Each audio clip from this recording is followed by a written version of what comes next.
This is Bad Movies We Love, part of the Sheist Podcast Network.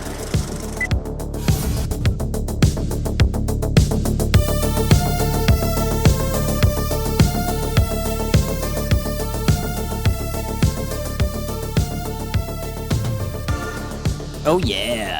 Hello, Bad Movie Lovers.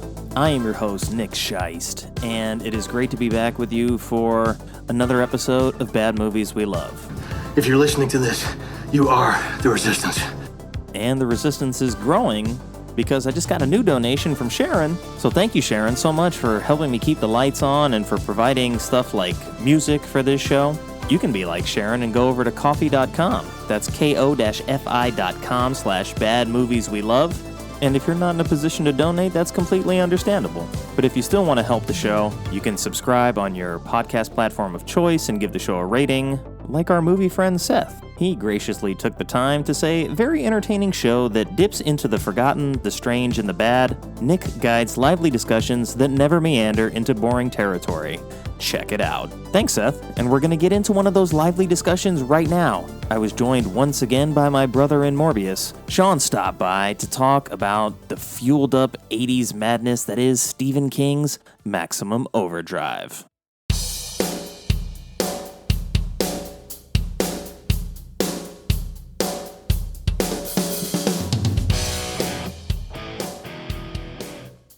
This movie actually is a lot better than you might expect. In fairness to Stephen King, this is not the worst directorial debut that exists. Man, it's all about the Green Goblin truck. I don't like big rigs at all. If I see one anywhere near me, I'm getting out the way. A kid gets rolled over with a steamroller. Let's fucking go big or go home here. What on earth is a pea turkey? Asshole, asshole, asshole. It speaks a language that I'm used to. Wait a second, loaded his pants. It's nostalgia time. Just saw his coach basically die at the hands of a vending machine. Breakfast Club, Emilio, Estevez, Eat My Shorts, Yardley Smith. I'm making connections that probably aren't really connected, but I'm making them. Wait a second, I thought this was all caused by a comet. Why did you bring a UFO into this? You can! We made you! Sean, welcome back. It's been not that long, but it feels like Morbius was quite some time ago. But I don't think it really was that long ago. No, I don't remember when it was, but, you know, I know it lives in infamy now. I know it's... It does. It's climbing the charts. Yes, it might end up in your pantheon. It might, you know. Maybe I'd look back on it. It's like it's still a little too new to really step back and see where it lands in like the upper echelon of bad movies we love. But I'm glad to see that some of the Morb heads have come out and listened to it and ended up being one of the most popular episodes of the show. So very happy to report that and glad to have you back to talk about Maximum Overdrive. That was a movie that before I sort of strong-armed you into choosing Morbius, Maximum Overdrive was on the short list of movies that we had briefly talked about doing on this show. And now, since it's October, I think this is a good place for Maximum Overdrive to find its way back with all 18 wheels into our hearts. So thank you. Yeah, of course. Yeah, I think it was one of the things I put up to a vote on Twitter. And I do think I put Maximum Overdrive as one of the three choices. And I think it's because, as you know, I have a troubling addiction to steelbooks. And they put out a steelbook of Maximum Overdrive. So that's where it got back into my brain. I was like, oh man, like I loved that movie when I was a kid. So I had to get it. I pre-ordered it. I was like, man, I need to have that in my collection. Yeah, I'm sure the Steelbook actually looks great for this because, I mean, for all its flaws, this is a movie that has style. And it has a lot of color. It has a lot of action. I mean, they went big on the special effects as well. So it didn't really pull its punches in terms of style, but it also feels like it's almost a TV movie that had a nice budget and had more name actors than you would normally get in a made for TV movie. So it sort of like walks the line between having that feel, and especially if some of King's other stories that had been turned into either miniseries or TV films, and something that was closer to a studio project. And there's a lot of complications behind the scenes, as well as Dino De Laurentiis, who is the producer on this, was in the middle of ending his contract and starting his own studio. And he took this movie on, I think, as the first film that was under the new banner of, I think it was De Laurentiis Entertainment Group, but I forget if it was Regency. This is where I need Nick's in here. He's a big De Laurentiis guy, so he would have all of the details. I think it was Regency Films. I don't know. If I find it, I'll make sure to inject that later. Yeah, that's in your purview. I don't get too deep into any of that. I did look up because I saw that the main producer, I don't know what the official title was. I don't know if executive producer was someone with the last name Schumacher. So I was like, Mm, this related to Joel Schumacher? Apparently she's the wife of that guy or something. I don't know. Like no, Joel Schumacher was not involved in this. it was But not.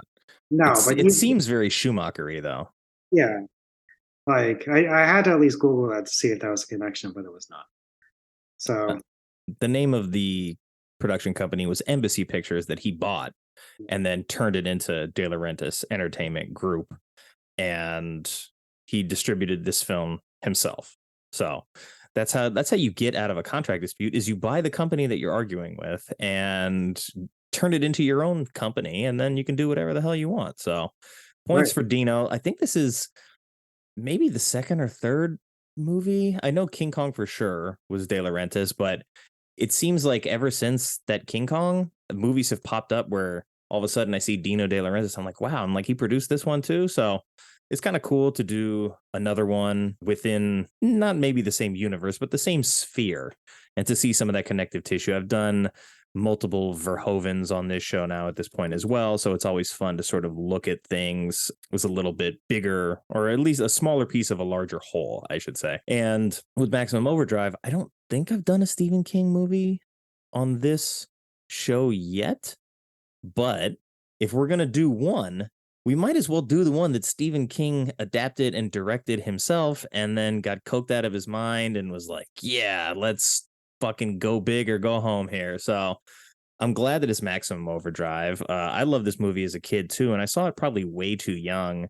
And just watching it, an hour ago or so, I was like, this movie's fairly graphic in its violence. I mean, it's not like so nasty, but there's a lot of blood, there's a lot of death.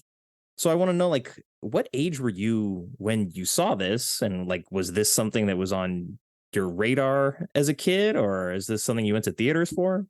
I doubt I went to like the theater. I was young. And look, I don't know exactly, but I don't think single digits, but we're Mm, certainly early teens.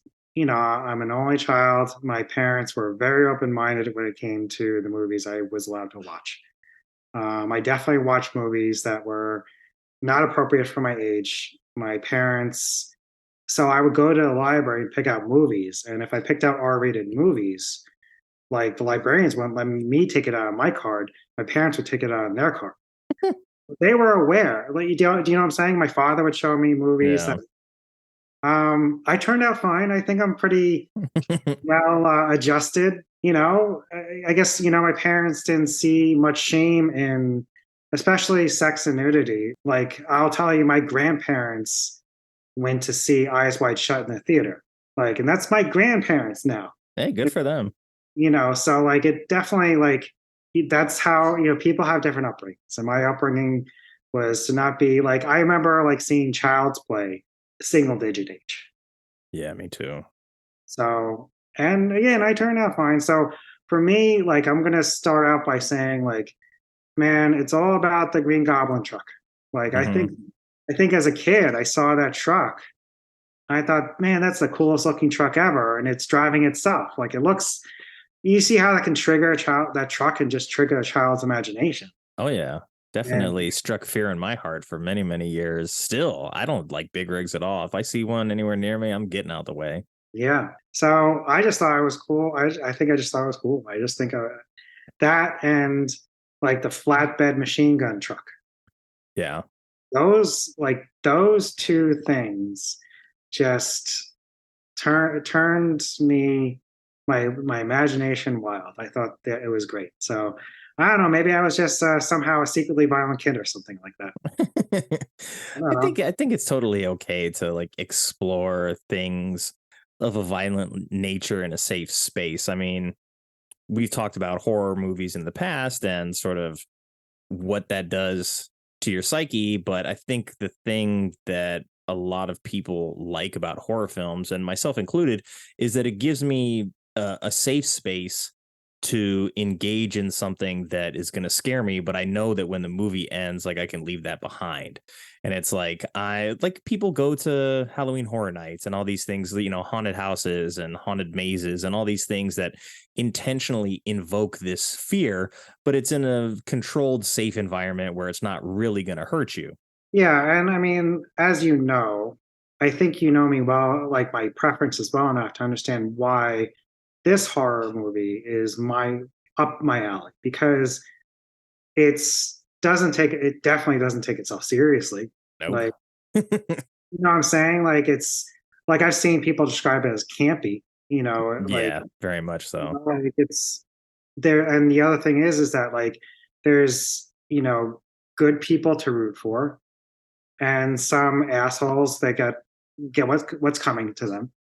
And you know what I'm saying? Like, as you know, I don't like torture horror. I don't like Yeah. just bad things happening to people with no light at the end of the tunnel. So this is much more like my kind of horror movie where yeah, it's gory, it's violent. A kid gets rolled over with a steamroller. Oh my God, yes. They That's a don't hold bold it. choice. Yes. Like and something that's talked about with horror movies is like kids and dogs. And like kids aren't spared in this movie. And a dog is not spared in this movie. There's a quick shot of a dog with like a toy police car in its mouth. Yeah, that toy police car went nuts and killed that dog. Yeah, and they don't go again. They don't show the. I think that's a taboo. To pretty much is showing a dog actually getting killed. Mhm. So they don't show it, but they show the aftermath. Whereas the kid gets flattened on screen. So like he gets steamrolled on screen. So I mean, despite the goofiness of the movie and the campiness, there's some actual over the top violence in the movie. Oh, absolutely. And that steamroller scene actually was supposed to be even more bloody, as Stephen King had told, I guess, the special effects team that he wanted a blood bag to be there with the dummy that they're going to roll over. So that way, when the steamroller went over the top of the kid and flattened him, that as it came around the next time, it would have a big blood stain on it that would then sort of act as like an ink stamp on the grass as it continued to roll along. But Right. when they put the bag in there, because it's a steamroller, like it didn't just ooze out slowly, the blood bag exploded. And Stephen King was like, yeah, that's even better. But the MPAA said, no, sir, you're going to need to cut that out of the movie. We can't have you run over a child and have that child explode into liquid. It's a little too far, sir. Yeah, but so what you're trying to say is that he wanted to like be as if the steamroller became like a paint roller. Yes, basically. Oh, I mean, call me sick, but you know what, man? That's a pretty neat idea. It is. I like that idea. And I Yeah, mean, sure, he was coked up when he maybe thought of that idea, but I like that he just is not holding back at that point. He's like, look, we're going to run this kid over with a steamroller.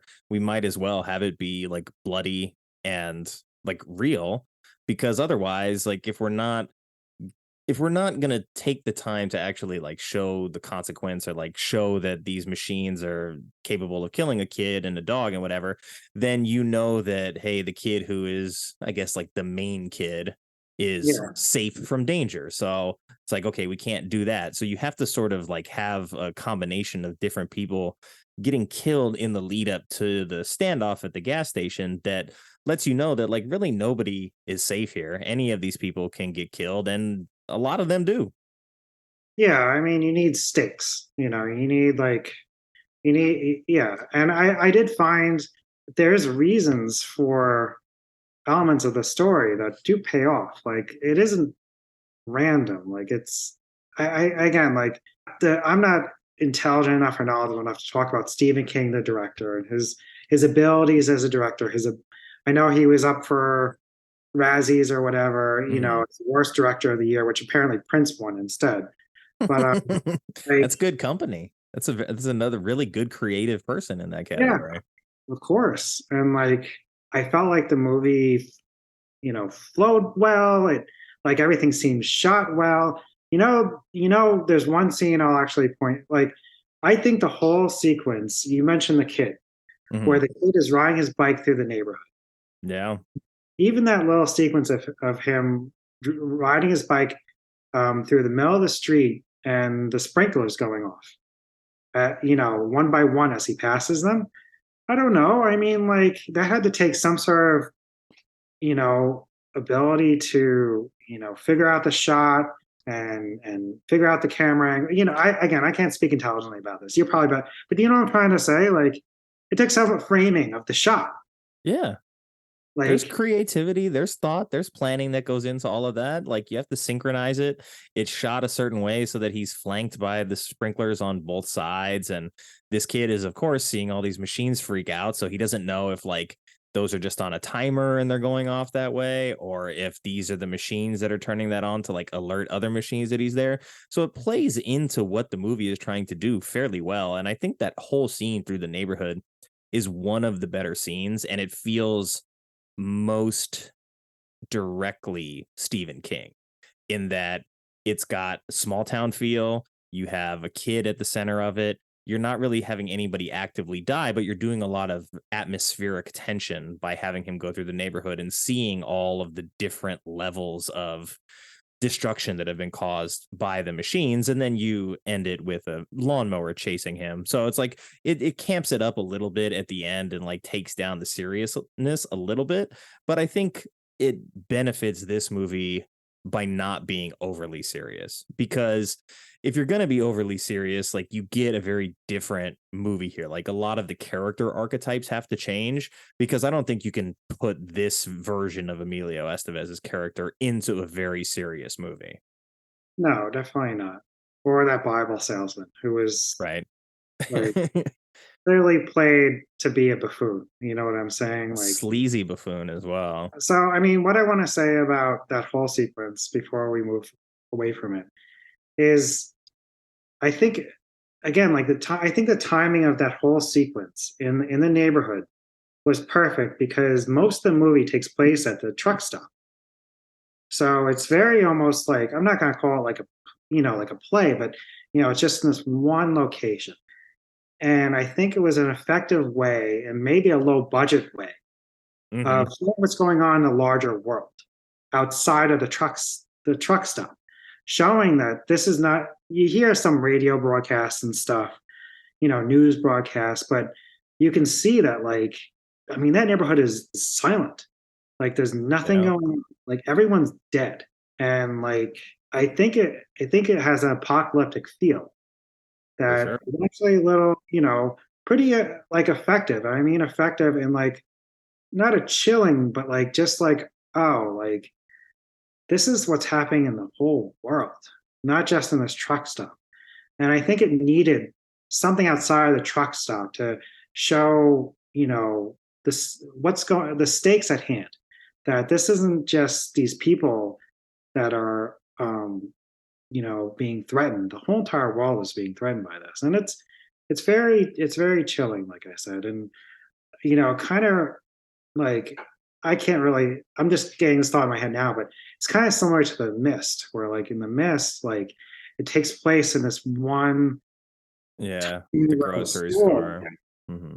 and you have no idea how far this mist goes and what's going on in the outside world, and that's really scary too. That there's this unknown out there. But I thought that kind of like what you said. I think that's maybe we don't have to say best, but one of the best sequences in the whole movie. I really do, and I think it Yeah, was well acted. yeah, and it's one of the moments in the film that also is like really true to its horror roots. Like that scene is trying to be scary. And then, the lawnmower chase at the end kind of takes it down a notch, but you go through this neighborhood with like a child for a reason. It's a decision to not have this be one of the other characters seeing all this. Yeah, This is a kid who just saw his coach basically die at the yeah, hands of a vending machine. And so he's trying to get home. I think he's trying to like see his folks and see if they're okay. And so he has to ride back into his neighborhood, and you see all the different variety of machines that have caused havoc at this point. And I think it's important because at the truck stop, the vast majority of it comes down to just the big rigs. They're like I yeah, think Estevez says, like, these are the heavyweights, right? So this is really where you spend your money. This is where a lot of the special effects budget is going to go to, because there's a rocket launcher, there's a lot of stuff getting run over or bulldozed in some cases. So like these are the heavy hitters that you're really spending a lot of time with, and it's the iconic stuff from this movie that carries on, because you go to that neighborhood and you see that there was a guy who died. Looks like his headphones were on too loud and like bled to death from his yeah. brain. There's the lady upstairs. I don't remember exactly what killed her, but she's like hanging out the window and The blow dryer. blow dryer. So yeah, you've got all these like small little like household items where it's like nothing is really safe that you're accustomed to being safe here. They do it in the diner with the electric knife, which is always a scene that I thought was way gorier than it actually is, but like, my imagination filled in some of that as a child, but it's still a scary moment in that you realize that, hey, it's not just the trucks outside, like every little thing is going to be a problem here. Yeah, and that's in a weird way. Like I didn't have the capacity, I think, when I was a kid to realize it. But really, this is an apocalypse genre movie. I feel like. Yes, I would say so.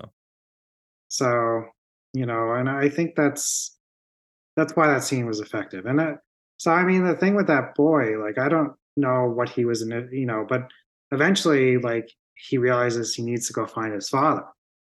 So he's trying to find his father at the truck stop because he works at the truck stop. Hmm. And like, I think his journey is important because it brings things down to like sort of a natural, easily relatable level. Does that make any sense? Yeah, I think when we take a look at all the other characters, they're mostly victims of circumstance, Yeah. where it's like, hey, they happen to be here. This couple was out on the road. They stop at the one place they can stop. You've got the smarmy car salesman and the hitchhiker that sort of end up there. Emilio is on a work release program, so he kind of has to be there because that's like his only job. And so you get all these characters that are in this place just circumstantially. And then you get this kid who, the first time we meet him, he goes right into the danger. He sees like his coach get messed up by the soda can and immediately puts on the face mask and tries to go check on him. And then he leaves there and he's going right back into the danger again. And then he's working his way towards the truck stop. So like of all these characters that you have this child who's exhibiting much more bravery Yeah. and intent than realistically anybody else in the film. And I think that's why that scene with him riding through the neighborhood is so important, because I think the knee-jerk reaction is to be like, oh, Emilio is the hero of this story. And it's like, okay, he's the adult. They go out of their way to say he's a hero several times in the movie, which feels like a little bit of overkill. But then you have this kid who like really doesn't have any weapons, doesn't have a car, doesn't have any training, like wasn't in jail, like has none of the things that Emilio has, but still rides headlong into the danger anyway to go find out what happened to his dad. And so it gives the audience something to latch onto in a tangible way that maybe some of the other characters don't. Like, it's a small town, they're all interesting character archetypes that have to like work together or at least coexist in this space. But the kid, I think, is the real hero. Yeah. So yeah, it's a very human element, that, Yes. and tragic. I think that's what I mean by stakes. Like like it's tragic because, he learns that his father got killed. And, and he still shows a brave face in the end. Like, I don't know. The more we're talking about it, I think he in a way is the best character in the whole movie. Yeah, Like, absolutely. yeah, Emilio is the hero, as his love interest says many times. But Right. I think I'd like to talk. You mentioned Yeardley Smith and Kurt and Connie. Um, Back in the day when I saw this, I didn't even know she was in the movie. You know what I'm saying? Like Hmm. it's Yardley Smith. Yardley Smith. Like, I don't know. Did you have any feelings about her? Like seeing Yardley Smith and like young Yardley Smith in this movie? I remembered her, but at the same time, like, it didn't connect the dots that she's voiced Lisa Simpson, starting in '89. It's only a couple years after this.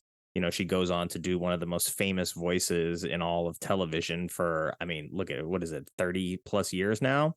So connecting those dots is a little bit weird, but I sort of loved her and Kurt as like this weird odd couple that, I mean, they just gotten married. They're on a road trip somewhere. I don't even remember, but they give this like an innocence, not the right word, but they give a sort of like fragile energy to the story because aside from realistically the kid looking for his dad, there's not a lot of like interpersonal stakes, right? Like, you get Emilio and like the woman shows up, Brett, and she's like immediately in love with him, and because he's got the earring and the dirty white t-shirt, and she's so enamored with him. But like, their relationship comes together so inorganically that it doesn't really feel like there's any stakes to it. And then you have this young married couple who, we're just trying to go on our honeymoon. We just got married. Like, we're just trying to live our life. And then, like, shit is falling in their lap. And they have a fun character dynamic to watch, too. Like, the way the characters are written, the way her performance sort of heightens all of the stressors that are in that moment, make for much more entertaining film, I think. Yeah, I mean, so she does a really good yell, scream, cry face. Hmm. She's definitely like, and I thought they had a really cute dynamic. It was really cute. How they kind of, she gives him a hard time, but she clearly loves him.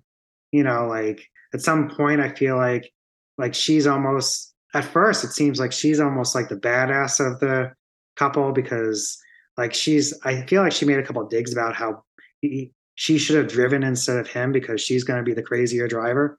But Hmm. then he steps up at the end along with Emilio Estevez to go and try to save the creepy Bible salesman. Like he's one of the dudes that was like, no, I need to go. Like the right thing to do is go save this guy. Yeah, it Um, was it was him first, and then Emilio's like, "Well, I can't let you go do this alone, so yeah, make sure so you don't die out there by yourself." and again, I think part of why like I'm like went from like talking about like the boy we've been talking about, then like Mhm. Smith's character is these are people that I rooted for. And this is what I need. And for me, the reason for me to really like fall in love with a horror movie, I need people to root for. I need people that I want to survive. I want people I want to survive. Does that make any sense? Like, like Yeah.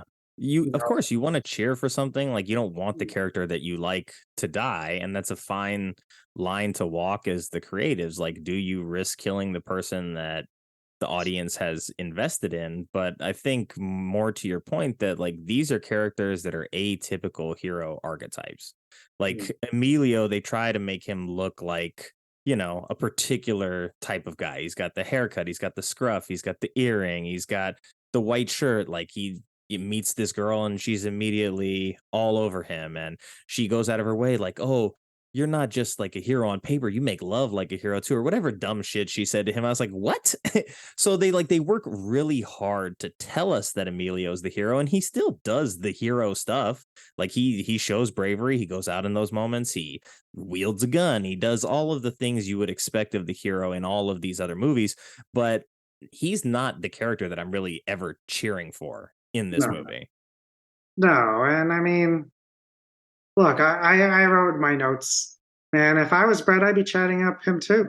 You know, look, man, Emilio Estevez, the '80s Emilio Estevez. He's fresh off of the Breakfast Club. Pretty people tend to get together, and I mean, it does. So it does makes a little sense to the story for the two of them to get together because Emilio Estevez is like on a work release program, and she's hitchhiking to Florida, which we never find out why, and we really don't need to. But she's either on the run from something or on the run to something. So she's, so believe it or not, I actually think that couple makes sense and is I'm not going to go as far as say well written, but it's not random. No, it's not random at all. And I think like them ending up together makes sense, but it happens so early in the movie that like the trucks are outside trying to kill them and they're having sex like in the other room. And it's like, look, I get that you guys are like really into each other, but you guys have way bigger problems to deal with. And typically, I mean, maybe it's just like I've seen a lot of movies, and typically what happens is, there's some tension between the two of them. They flirt, there's some push back and forth, and then at the end, it's like they embrace and have that moment. But this is like, no, they go to the gas station and like they're together from the halfway point and on. Yeah, I mean, the dude asks her if, he does it in a cute way where it's like, I think he says, "Are you gonna like cut me with your blade or whatever?" But he even asks permission to put his arm around her. And it's like, man, this guy's a dreamboat.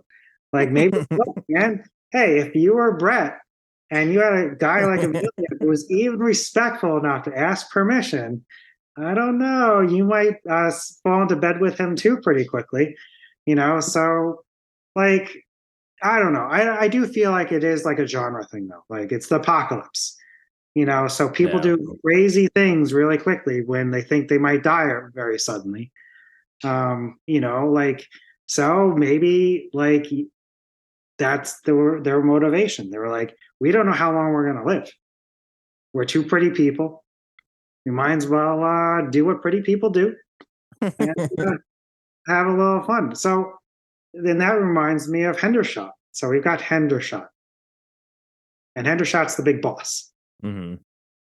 and he spends the whole movie trying to be the big boss, trying to still tell people what to do, still trying to threaten Bill. Oh, I'm gonna put you back in jail. Whatever. That he's gonna tell on him because you see the scene in the beginning where he wants him to only clock in for 8 hours but work 9 hours, trying and say, Hmm. well, you don't listen to me. This is the way it is. So like, and at some point, Emilio Estevez's character was like, "Do you see what's going on out here? Like, what are you talking about? Like, you're like threatening me, but like, the world." He doesn't say it this way. I'm saying it, like the world's ending, and you're still like acting like you can control everyone. But like in my mind, I was like, this is a way for this character to keep normalcy because they're faced with trucks that are driving themselves. Like, like I actually felt that psychologically it made sense that like hypothetically, if you're in this situation, these are ways that people will cope. The Yeah. big boss will continue to try to be the big boss. The pretty people who just meet each other are like, well, we might as well go have sex because we don't know how long we're gonna live. Do you see what I'm saying? Like, I actually do think that thematically these elements do make sense in the bigger picture of things. Yeah, and I mean, I think you can tell that the source material and like where the characters come from is from a well written like foundational place.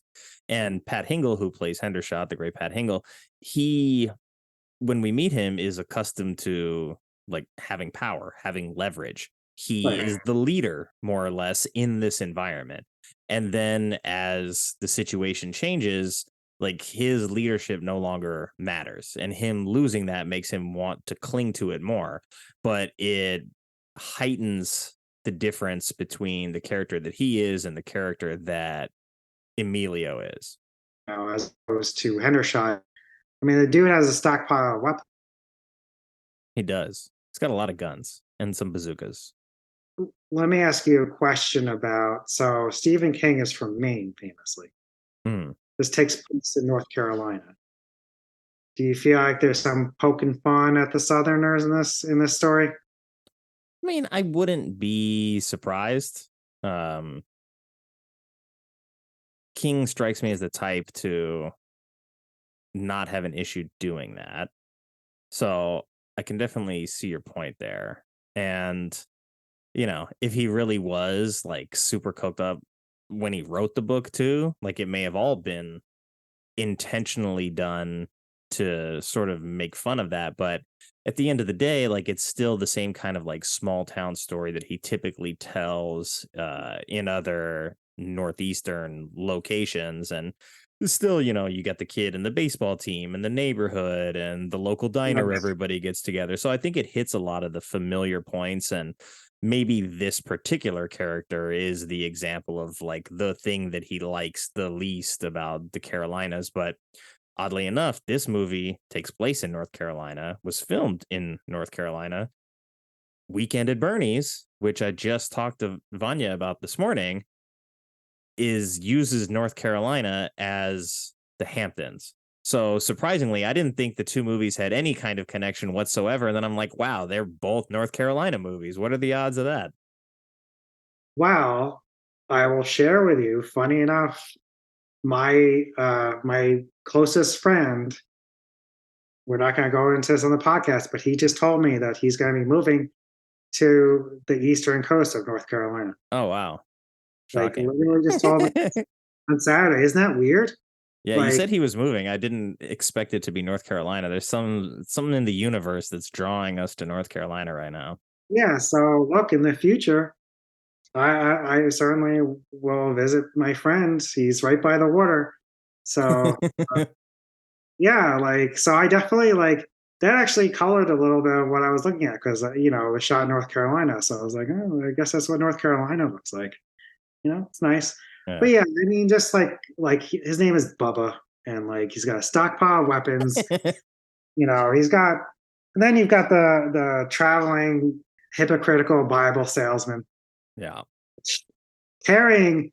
Look, that's. Did you notice that suitcase that dude had? That was a pretty cool suitcase. His suitcase was shaped like a Bible and it said Bible. I mean, look, man, I don't know. Like, if I was a Bible salesman, I think I'd like that suitcase to carry around. Is that Like, the same suitcase that gets mowed over by one of the trucks later on? of course it is. Yeah, You I know, mean, I think we know Stephen King is a good enough writer to do all that stuff with intent. yes. But the thing that I like about these things, though, is none of it's heavy-handed. You know No, what I'm not at saying? all. Like, we're just talking about all these little elements that build into the greater story, and none of it is heavy-handed. You know, I think that's part of what I liked about the movie is that it's very balanced. You know, there's nothing that's too. All right, well, there's nothing I got sick of in my personal. You know, like you know they have they have the Bible salesman. He's kind of funny, and then he gets knocked into a muddy ditch for most of the movie. And we don't even know he's alive until half an hour later, where he's groaning, and it's like, okay, well now I think we should probably send a rescue mission to go get him. But yeah, this movie is listed as action, comedy, horror, so it really like has a pretty wide scope on it, and I don't think it's ever trying to be super scary, but it's effective in like its gore elements and some of the horror elements that it puts on the screen, but the tone never stays that way for long. And so I could definitely see this as like a straight comedy where like a little tweak here, a little tweak there, this becomes almost like an outright punchline driven comedy, which it isn't, but could be. And then same thing with the action. Like the action shots in this are pretty well done.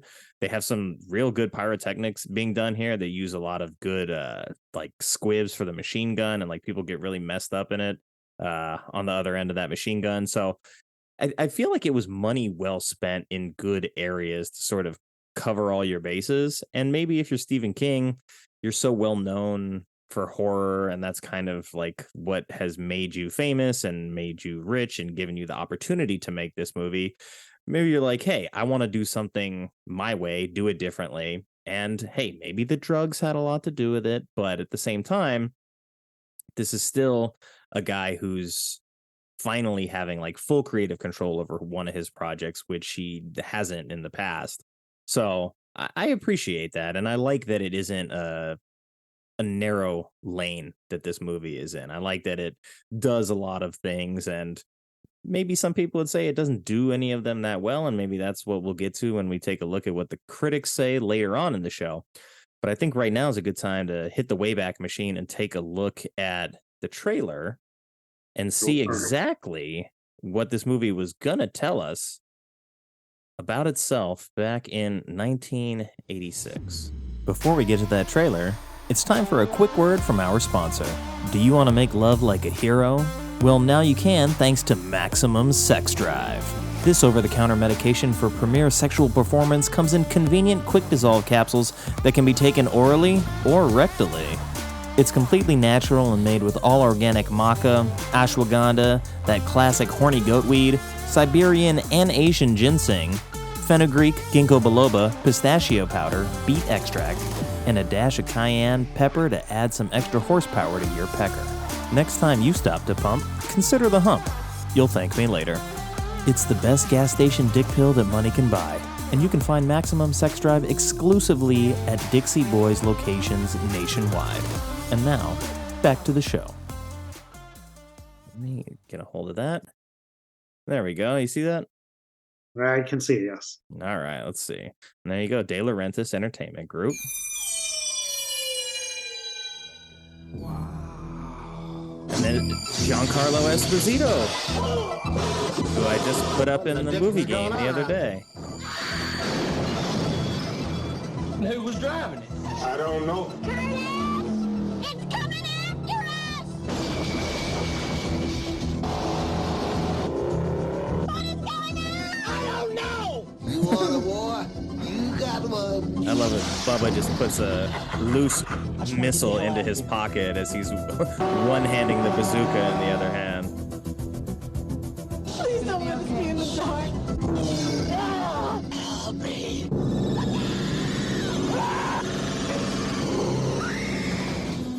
I mean, this trailer definitely feels like a horror movie, though. We already in trouble. Maximum terror. Jesus coming in here. Maximum King. Maybe tomorrow will be our world again.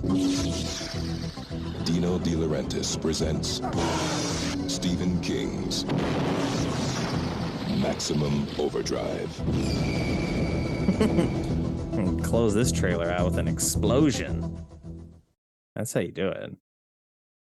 Yeah, that's definitely like pushing, like, this is a horror action movie. Yeah, it's like, hey, this is Stephen King. This is gonna be scary. It's gonna be maximum amount of scary. There's this truck with a Green Goblin face that never really gets explained for any reason other than it was some guy's truck and he had that on his truck, and that's the guy that they hired. Yeah, man. But it's a great image, though. Like, It is. That is a great image. And as I said, that's what has stuck with me for my whole life, is that truck. Like, it's such a great image. And like, when it finally, you knew it was going to get it. Yeah. You know? And when they finally do shoot a missile into the mouth of the Green Goblin, it is a pretty fantastic image. Like, it does pay off, in my opinion. Like, it looks very devilish. The eyes light up and it's like on fire, and like, so it's a good payoff at the very end. But I mean, I think the other thing is, again, as like a kid, like they bring out this rocket launcher and they don't just use it once. They use it multiple times throughout the whole movie. And again, like as a kid, like that's the coolest shit. Like, you know, like all that stuff is I know why I loved it as a kid is like the truck and the missile launcher and the machine gun truck and like, like the image of the waitress finally getting shot up by the machine gun. Yeah. Like Wanda June. yeah, like and again, it doesn't pull its punches. Like she gets shot up, and all they do is cover her with a cloth. Yeah, Emilio's just like, hey, can I at least cover the dead woman here? They don't go to retrieve her body. They don't really like have a moment of silence for her. I mean, she's at the end of her wits. That's I think her second freak out at that point.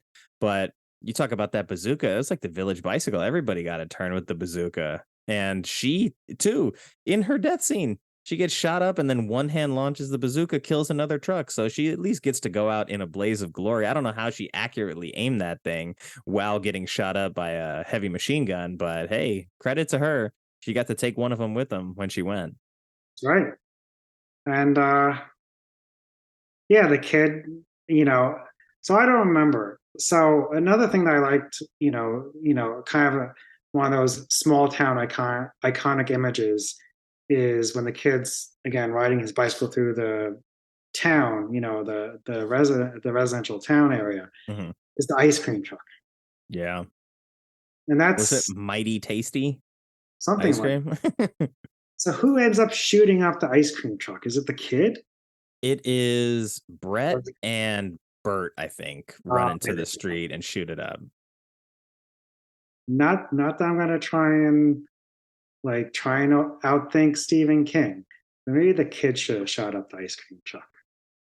Yeah, that would at least thematically be more on par. But the kid shoots up the drive-through speaker box, so he gets to have his moment of shooting up something still. But then we get the kid too, still like, no, now take the gun away from me. He doesn't even want the gun after that moment. He just sort of like has his moment of frustration over what they did to his dad, and he moves on from there. And it's an interesting decision in a world where like everybody sort of is wielding firearms and they sort of need them as the only line of defense between them and the machines. And the kid still like puts himself above it, and he feels like he's gotten whatever kind of revenge that he actually can for his dad in that moment. And it's like, take the gun away from me. This isn't something that I want to keep. Right. And something that I wanted to bring up, and I'm surprised that the trailer didn't really take advantage of it, is AC/DC. Like, Yeah.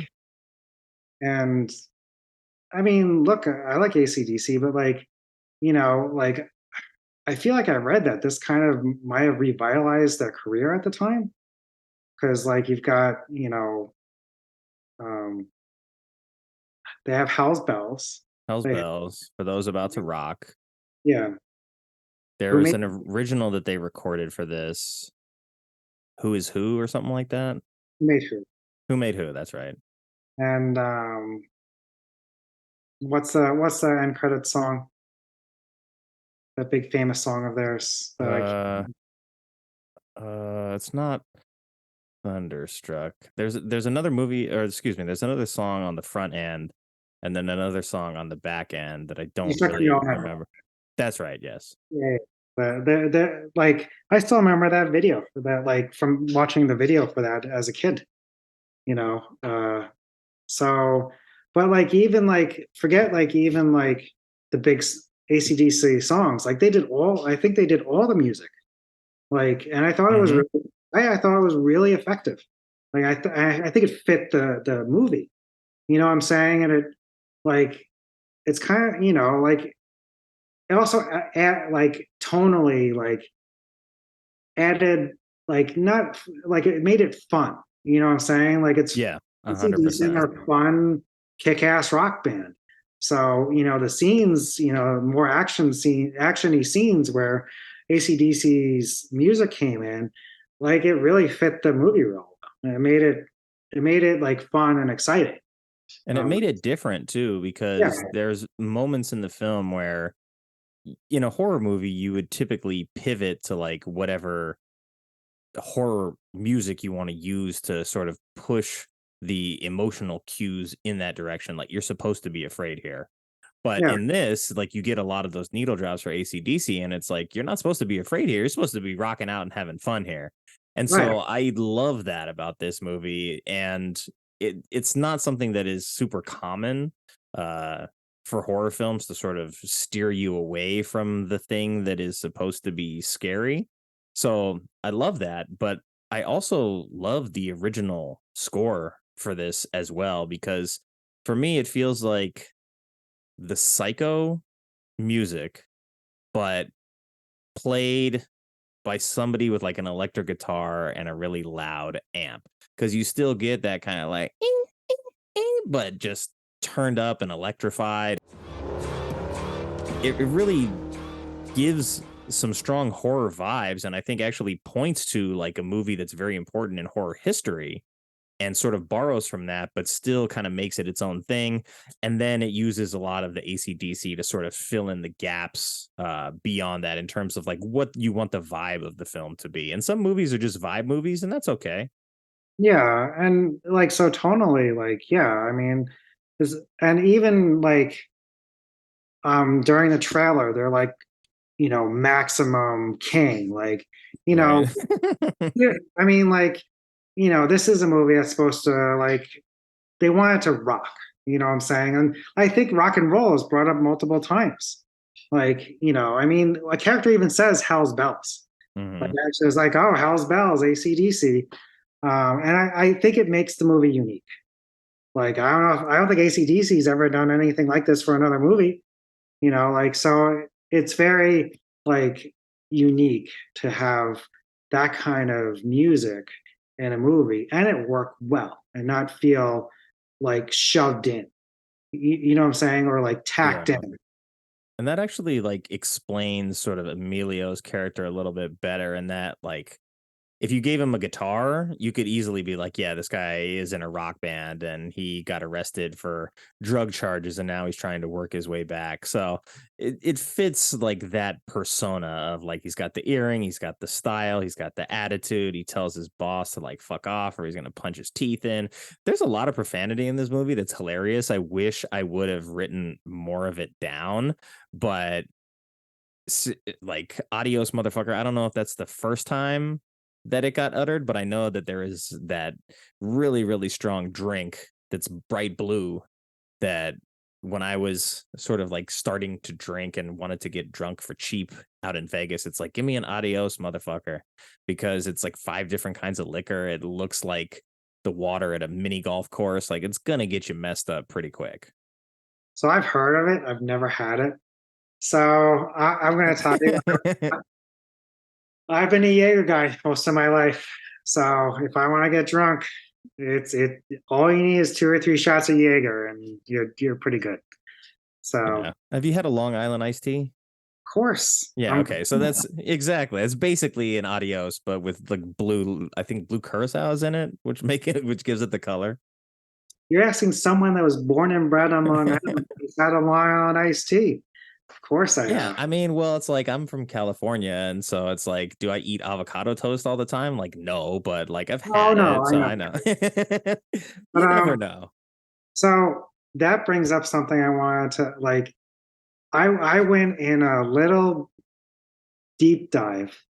So someone says, I don't know who says it. I should have wrote who said it, but like, someone says, eat my shorts.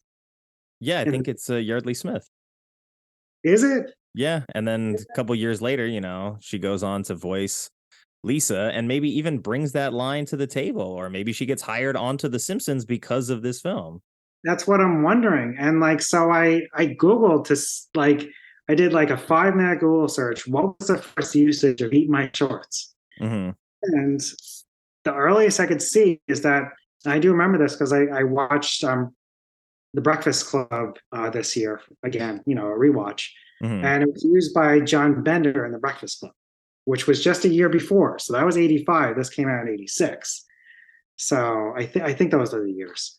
And so apparently, so Breakfast Club, Emilio Estevez, Eat My Shorts, Yardley Smith. I'm making connections that probably aren't really connected, but I'm making them.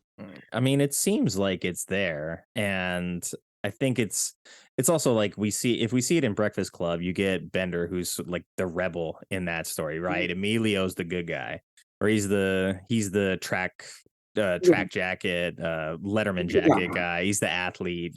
And then in this, he is playing sort of the bad guy, not the bad guy, but the Badass. the badass character. And so then this line gets passed on now to somebody else, and we see it from this character who really isn't like a badass, but she doesn't hold back with her mouth in this movie at all, which is really fun to see from her, because I've always known her mostly as Lisa Simpson, who's very straight-laced, who's very by the book. She doesn't really get to let loose all that often. So I was happy to see that. Yardley Smith says some curse words. She does. It's great. Yeah, no, it's pretty fantastic. I know. I'm hearing Lisa, and this isn't a character that she ends up really refining and spending a lot of time with until at least like 4 years down the line. The first year of The Simpsons wasn't a full like 26 episodes, I don't think. But it was 1989. So, 3 years after this, she's knee deep in Lisa Simpson, which would go on to be, one of, like I said, the most iconic characters in television history. So kind of cool to see that stuff going on like in the background, and to just see that maybe one person who is a creative was influenced by another person, then influenced by another person. And this comes to the point where, we get a line like this from Bart Simpson, "Eat my shorts," and he sort of embodies the spirit of the Emilio Estevez or the John Bender type, where he's the not good kid to Lisa's bookworm. Yeah, man, you're making these connections. I love this kind of crap. Yeah, and I mean, shit, all the North Carolina stuff going on too. Like, there's definitely some connective tissue that is lurking beneath the surface that has brought this all together. And like I said, Giancarlo Esposito, who I didn't even remember was in this movie, has a very small role, and he was my person of choice for the round 200 of Identify. And I chose him in another bad movie that I like because I love Giancarlo. And so seeing him here, I'm like, oh, wow. I didn't even realize that he was part of really how good this cast is, with Pat Hingle, Yardley Smith, Frankie Faison. He's in it as well. Giancarlo, that is. So this cast is like way better on paper than maybe the movie allowed it to be at the time, because it still does have sort of the TV movie kind of vibe, but like you look at some of the names attached to this that went on to really like be successful over a long period of time. It's impressive. It is, and I'm glad you brought up the TV movie thing, because I completely agree with you. Like, and that may be how I saw it, is like on TV. Yeah. And it does have that kind of feel, and it also has that kind of feel of a movie. Look, it's way too long ago. I don't know how many times I've seen it back when I was a kid, but it's the kind of movie that, back in the day would come on randomly on TV and you'd leave on. You know what I'm saying? Like, you just leave it on because it's like, hey, I'm doing nothing on this Saturday afternoon. I'm like 11, 12 years old, and I love this Goblin truck, and I'm going to leave this on, and it'll pass the time. And I said to you last night, this may sound strange. So for me, like, I felt like the movie was pleasant. Isn't that weird? I feel like that was a weird reaction. Like, there's a certain pleasantness and easygoingness about the movie, to the point where it's a little slow. I mean, I will say, I did feel like it was a little slow at times. But, like, I don't know. Like, it certainly didn't scare me. You know what I'm saying? Like, it's not horror in that kind of sense. But, like, I don't know. It was just, I don't know if I'm going to go as far to say it's a comfort movie, but it's getting towards what I'm talking about. Does that make any sense? Yeah, I think you've also, if I remember correctly, you've been watching a lot of horror films this month as well. And so putting this sort of in that same category, I think you can really see how far away from sort of traditional horror that this actually is. And I mean, like you said, it gets a little bit slow here. Like I said, it gets a little long in the tooth because I think we start to see a little bit of the inexperience from King as a director, and also that this is a short story adaptation. So this isn't something that was initially written to be like a feature length idea, but we get Stephen King doing the adaptation. So we get to stay like pretty close to what the source material is. And there is like, okay, there's a little bit too much of the circling with the trucks. There's maybe like too much of the romance going on. There's moments that seem like they're maybe just a little bit too long, but still realistically, what, maybe 5 minutes you can cut from this, and maybe you tighten it up a little bit, but it's only an hour 35, 38. So there's not a ton of fat to trim off of this anyway. So I don't really have a problem with it sort of like, I mean, spinning its wheels here, but you do get a lot of the sort of B-roll of the trucks rolling into town or driving around the gas station in a circle. A lot of like the, let's call it the intimidation scenes maybe go on for a little bit too long, but I completely forgot that this movie starts in space. Like, we're not like, there's no characters in space, but the movie starts in outer space. And I was like, wait a second, this whole thing was caused by a comet's fart. Comet whizzes by Earth. I forget what the particular comet was, but it whizzes by Earth and it leaves like a debris trail that trickles down into the atmosphere and brings all these machines to life. And I sort of was like taken aback for a second because this is such a small, contained story for the most part in this one location. Like you said, it's almost like a play. So then to like preface a play with, hey, this event happened in outer space and it's affecting the whole world, and we're just going to zoom in on this one small town and see what's happening there. It's a very interesting thing to do because by the time we get to the end of the film, they then have to tell us again, oh, 2 days later, after the end of this movie, 2 days after, a Russian satellite with a laser cannon and nukes equipped destroyed a UFO outside of the Earth's atmosphere. Like, what? Wait a second. I thought this was all caused by a comet. Why did you bring a UFO into this and have it get shot down by a Russian spy satellite that happens to have a laser and nuclear bombs equipped?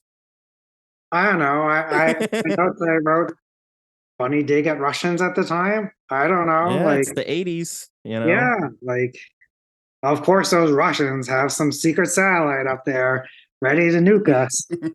So, yeah, like, and like Bill finally, like, towards the end, gives some big explanation. I don't even remember it. Like something about the comet, and I don't even remember it.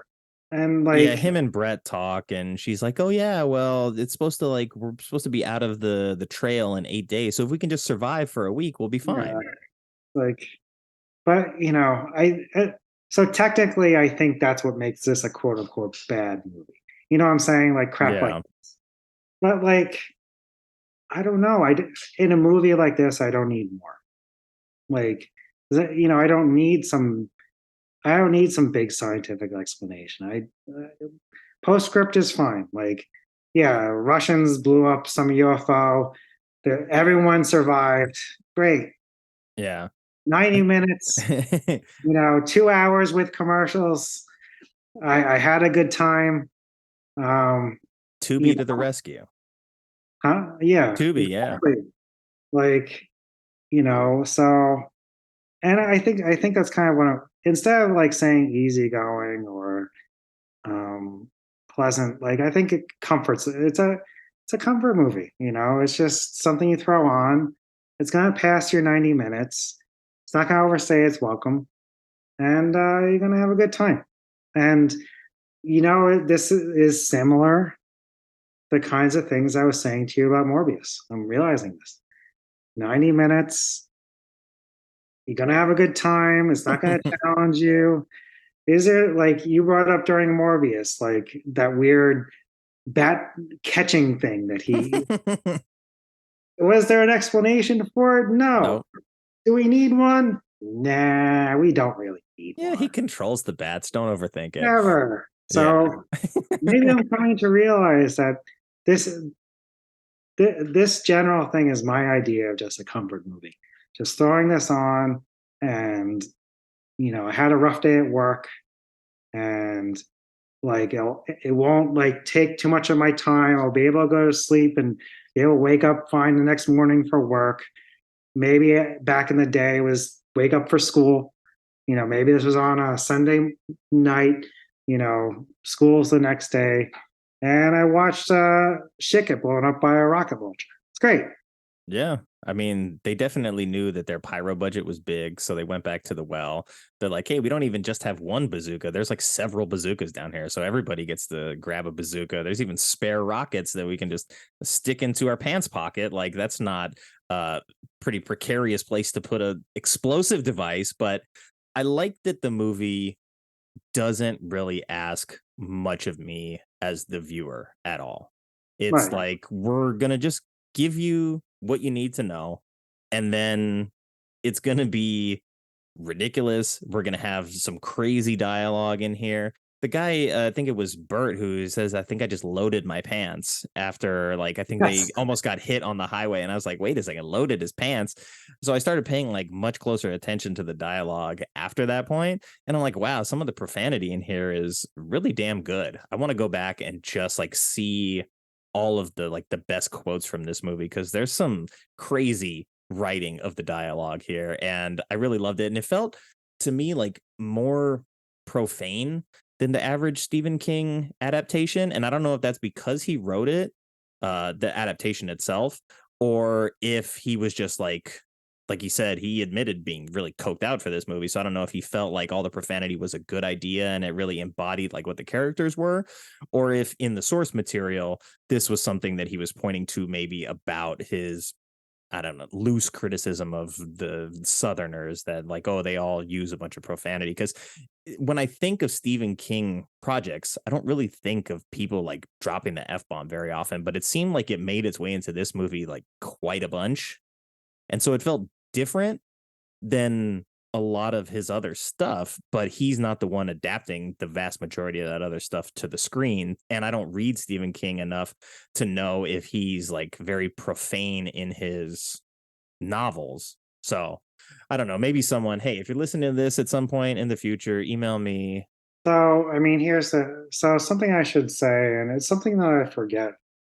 I'm 44 going on 45. So my childhood was a long time ago. During my childhood, read a lot of Stephen King, like a lot.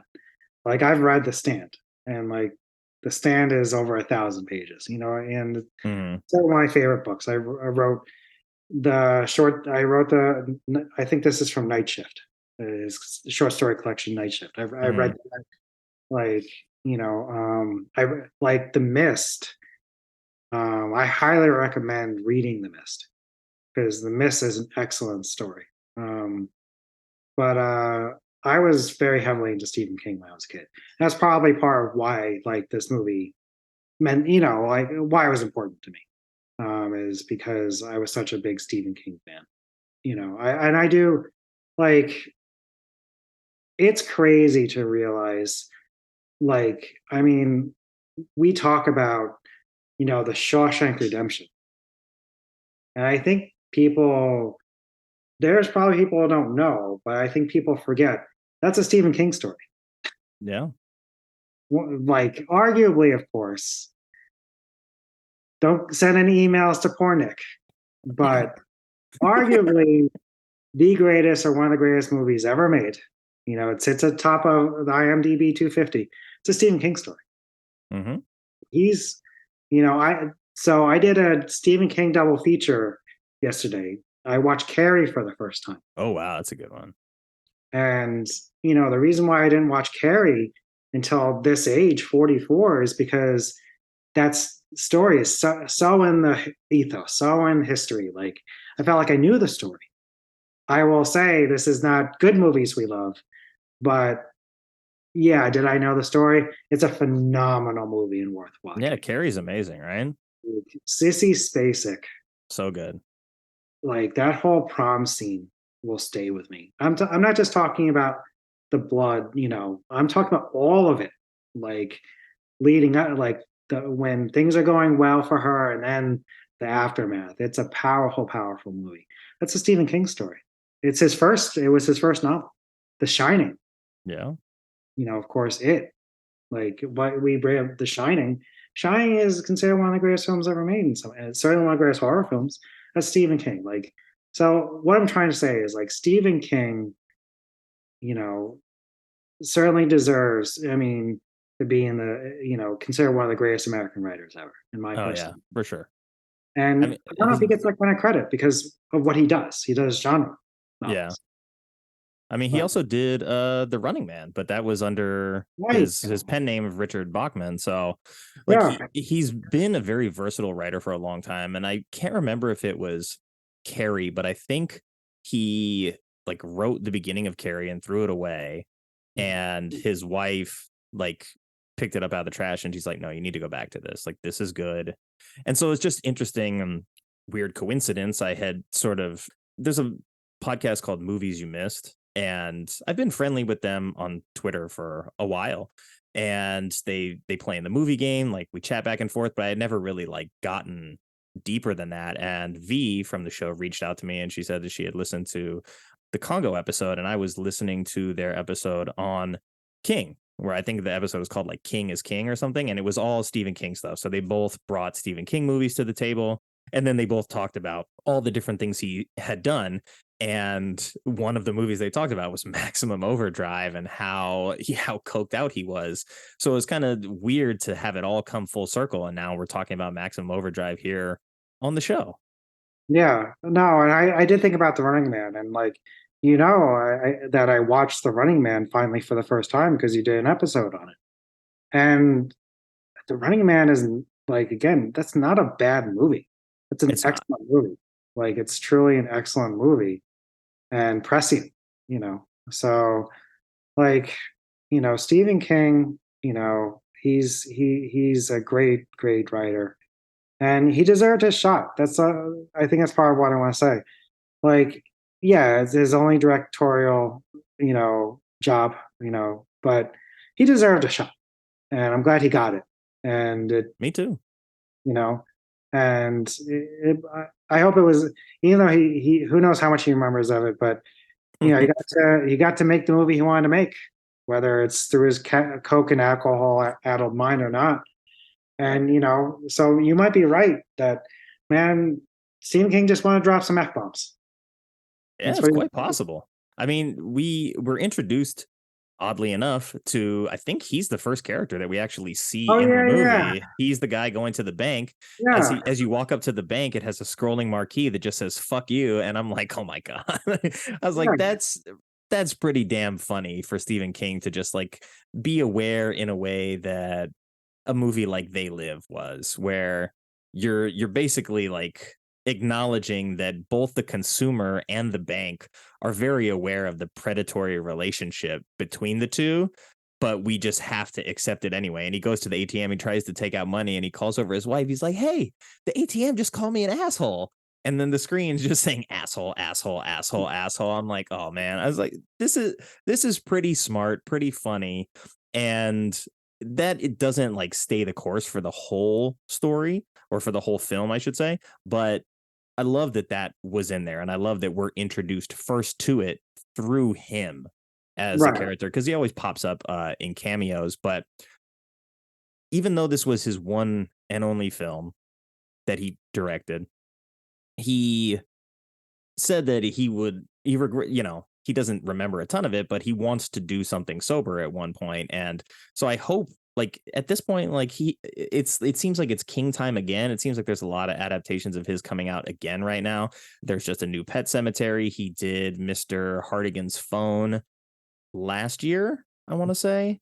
It was a Netflix movie. So I think it's back in the ether. There was another new Pet Sematary that was, I think, 2 years ago as well. So you're starting to see like more of his stuff coming back full circle into more pop culture stuff. So I wouldn't be surprised to see him maybe get that opportunity. But oddly enough, he called this movie, Maximum Overdrive, a moron movie. And I'm like, okay, maybe that makes me a moron, but I really enjoyed the moron aspect of this movie. And I think, his experience with it is obviously going to be a little bit tainted by what he was going through at the time. But I kind of want like an entire genre of 80s sort of campy action horror films that was just like coked out king, where he just like took all the guardrails off and just did crazy shit for like 4 or 5 years. Because I get that, like, look, I don't want to say that, hey, I wanted him to just be knee deep in his drug problem and, have to struggle with that. But in terms of what was going on in the industry at the time, it seemed like there was room for him to have made another movie after this, because even though maybe it was like, trashed by critics, etc., it seems like it is held up pretty well in terms of people liking it still. So it seems like the appetite was there to let him do something else. So I really do hope he gets the opportunity to do something in the future, while we still have him. Right. I mean, so I made this list of horror movies I want to watch. It's gonna bleed into November, but whatever. And one of them is the original It. I've never watched the original It, and part of why I thought about watching the original It is because they did a new It. Yeah. And as far as I know, you know better than me, but I feel like it was well reviewed. Yeah, most people liked it. Yeah, I mean, like, so yeah, just to support what you're saying, that he's kind of in the he's kind of back in the ethos, like he's kind of like in the public consciousness a little more lately. So yeah, that would be great. I would love for him to. He's Stephen King. Like he deserves, to get what he, whatever it is that he wants. He deserves to get a chance. I mean, you know, there has to be someone out there that if he wants it, that'd be like, well, it's Stephen King. How am I going to say no to him? So, yeah, and I feel like there's a lot of first-time filmmakers who've made significantly worse films than Maximum Overdrive and have gone on to still make more movies beyond that. So I think, in fairness to Stephen King, this is not the worst directorial debut that exists. And like, if this is the low end of the spectrum, I would like to see him work his way up as a filmmaker and get the opportunity to do that. I mean, he still writes a lot. He's still very busy. So he might not even have time to take, 6, 8 months, a year out of his schedule and to work on a film. But it would be really nice to see him, even if it's something smaller scale, that's more in the vein of a Shawshank, where it's like a character study. This isn't horror based. It's just very like heavily focused on the writing and the character development and that stuff. I would like to see him give it another shot if he wants to. If he doesn't at this point in his life, I can understand that. But if he does, then let's make it happen for Steve. Yeah. Well, so I did notice, he did a Hitchcock, he put himself in the movie. So it's funny, coincidentally, I watched They Live for the first time a few weeks ago, too. Oh, wow. Yeah. Making rounds, checking some boxes there. That's a good one, too. Yeah, it was good. It was really good. But I mean, Roddy Piper, like he was pretty good, He was. Again, like someone that you don't think of as being an actor, and to be clear, like wrestlers are all actors, we all know that. I mean, there's a reason why like a Rock eventually goes into John Cena now, Hulk Hogan, all these guys have done movies at some point for the most part. Yeah. I mean, it's part of what they do. The other thing that I know, and so I've gone on this journey this year where I've decided I want to watch movies. I'm done with TV. I want to catch up on movies, watch lots of movies. I've watched a lot of 80s movies, like a lot. And I know that's part of why I like Maximum Overdrive, is because it's in my wheelhouse. Like this, look, I'm 44, I'm middle aged. It's nostalgia time, and it is. And I'm not one of those people that thinks it was better back then, and I'm never going to be that person. But it still feels natural to me when I put on an 80s movie like a Maximum Overdrive or They Live or a Running Man. It speaks a language that I'm used to. Does that make any sense?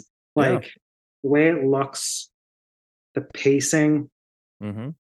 the acting, the music, of course, you know, the even like, it's not jarring for me to see like a corded telephone, you know, like, Right. and I'm surprised it's not because it's 2023, but I think in my brain, it's so used to those images that it just feels at home in those images. And I find it very interesting this journey. How often I'm just like I watched Dress to Kill for the first time, or Carrie. Carrie for the is Carrie 80s or 70s? I think it was like 76, Uh, 77. but still, you get my point. Is that like I've been watching a lot of 80s movies. I know that's part of why when I put on Maximum Overdrive last night, that it was very it was a comfort movie because it's like very much something that is, I think, a part of me that I don't even consciously realize is a part of me. So I think that's part of it too. That's good. I think I have that same similar nostalgia for 90s movies and the way that during the 90s there was a lot of spec scripts that just got bought because the studios were willing to take more risks. And so I think in looking back at years in box office history from the 80s and 90s, the top 10 box office films are very drastically different for the most part. It's not like, oh, you get a bunch of the same stuff. It's not all a bunch of like franchise sequels that for the most part make up the top 10. And even looking today at 1989 to see all of the different stuff there, like Batman was number one, but there was a lot of new different stuff. There was a lot of like adult personal dramas. There was family comedies, like I think it was Look Who's Talking, and can't remember the other one, but stuff like that where it's like this is sort of like PG family comedy that was able to be one of the top 10 box office films of the year. It just says a lot about the way sort of the box office structure and sort of the motivations behind how films are made and promoted have changed a lot. So I totally understand the nostalgia. I know a lot of people are like nostalgia is bad because we're just looking at the past, but I think, if history repeats itself, it's not bad to look at the past. You just have to understand that when you're looking at the past, you're looking at it from the present, and a lot has changed. And I think it's still okay to enjoy the nostalgia aspects. And there's a reason that it sells so well. There's a reason that we just had a Saw 10 or like a new Halloween movie a year or two ago. So like all these things are capitalizing on the fact that we do, I think, culturally and maybe even as a species, we want to look into the past and we want to see the stories from the past and see how they connect us to the present. And I don't think that's a bad thing. I still like to see new movies. I like to see new ideas. I like to go to the movies as much as I can and see as much of the new stuff as I can. But I also like to go back in time and watch some crap that I'm super familiar with that I can put on and just vibe with. And that's perfectly fine in my book. Yeah, and so the key for me has always been don't ever say, well, things were better back then, because every generation falls into that trap. For me, it's always important to give new stuff a try, whether it's new music. Like I heard the end of Olivia Rodrigo song yesterday. And it was good. Like, I mean, am I going to be going to see her in concert or something like that? No. But like, I'm not like, oh, well, she sounds like so and so did it so much better. You know what I mean? Yeah. So like, as you know, like I just watched Megan, Hmm. and I fell in love with it. Like, and talk about like a modern movie with modern themes, modern technology, like, although there's definitely practical effects, which is part of the strength of the movie, I think. Yeah. Like, so yeah, I definitely, you know, but it's funny how I find myself having to be like, okay, I need to watch a new movie because I will fall into that trap of like, oh, this 80s movie. Like I just watched Reanimator for I think the first time, maybe the second time. I'm like, yeah, man, Reanimator. I'm gonna throw that on. I went through a Schwarzenegger phase, as you know. I watched Hmm. Conan the Barbarian for the first time. I watched Raw Deal for the first time and Commando for the first time, and it was great. It was great. So Yeah, it's a natural. I think it's a natural part of life is to reach this middle age and be like, man, things when you were a kid. Yeah, it takes you back to a time in your life where sort of like the way that certain smells do, where it just puts you in a place of comfort. And I think that's okay. I think it's also okay to watch things that make you uncomfortable, but I don't feel like one is bad and one is good. I feel like there's times where I want to go to the movies and feel good at the end of the movie. There's times where I want to go to the movie and feel however shitty the movie wants to make me feel in that moment. It's just it's finding balance for me personally, and I'm on my own project of trying to watch a movie a day, and I'm pretty good pace wise this month, but I do have plenty of catching up to do from other months. But I spent, what was it, last week? I basically started chipping away at new movies that I had missed for a week, and I ended up seeing The New Exorcist, Royal Hotel, Cat Person, Saw 10, Killers of the Flower Moon. I saw Dix the Musical, and still the Michael J. Fox documentary was the most recent 2023 movie that I watched. So it was fun, but I also mixed that in with like 85, 89, another 85, 81, 75. What else is in there? A 2020 movie that I was like, hey, I've never heard of this before, but it's available. I don't know what I want to watch, so let me just throw this on. And it was weird and captivating. And I don't know if it's something that I'd be like, oh, I love this movie so much, but I was glad that I spent the time watching it. Yeah, yeah. You watch a lot of movies. I do not as many as some people. I'm trying to like see if it changes my habits or my appetite for film if I watch a lot more than I typically would, because I was always watching like a couple hundred in a year, but now I'm trying to hit a milestone which is like a uncomfortably high amount for me. So I'm pushing, I'm working on it. I'm trying to like sneak one in at night, but we all get caught in that doom scroll where it's like, oh man, this streaming service has like so many movies that I'm adding to my watch list. And then by the time I'm done adding everything to my watch list, I'm tired and I want to go to sleep. Yeah, and I think that's why like I made a list of movies, like because I might continue to do that, where like go to a different genre or whatever, make a list of movies and just tackle those movies. So I might reach 200 movies this year. So Hey, that's pretty good. That's a lot more than just like a regular person. but I talk to my sisters, like my older sisters, and it's like, I don't even know that they watch 5 movies in a year. yeah. So it's like, it's Yeah. really weird for me to like watch a lot. Well, so I think I have one last question for you regarding Maximum Overdrive. Yep. What on earth is a pea turkey? I don't know. You know what I'm talking about? Like she says, like the waitress, whatever her name is, Mhm. she can't get pea turkey on the radio. I'm like, what is a pea turkey? Maybe it was like a regional show or something like that. Or No, maybe it's it's like a meant weird. like I think it was her way of saying I can't get shit on the radio. Ah, okay. I don't know. That would be the only other thing I could think of, is that it's like a colloquialism for some sort of like swear word that they didn't want to put there. And then, is it just me, or does the actor that plays Curtis, Mm, his name is John Short. I've never heard of him. mhm. I kept on feeling like he looked like Napoleon Dynamite. Yeah, a little bit. He looked like John Hader. Yeah, I could see that. It's like, man, is that John Hader's father? It would have been an interesting character dynamic to have him be like Napoleon Dynamite in this movie, but Yeah. a little ahead of its time.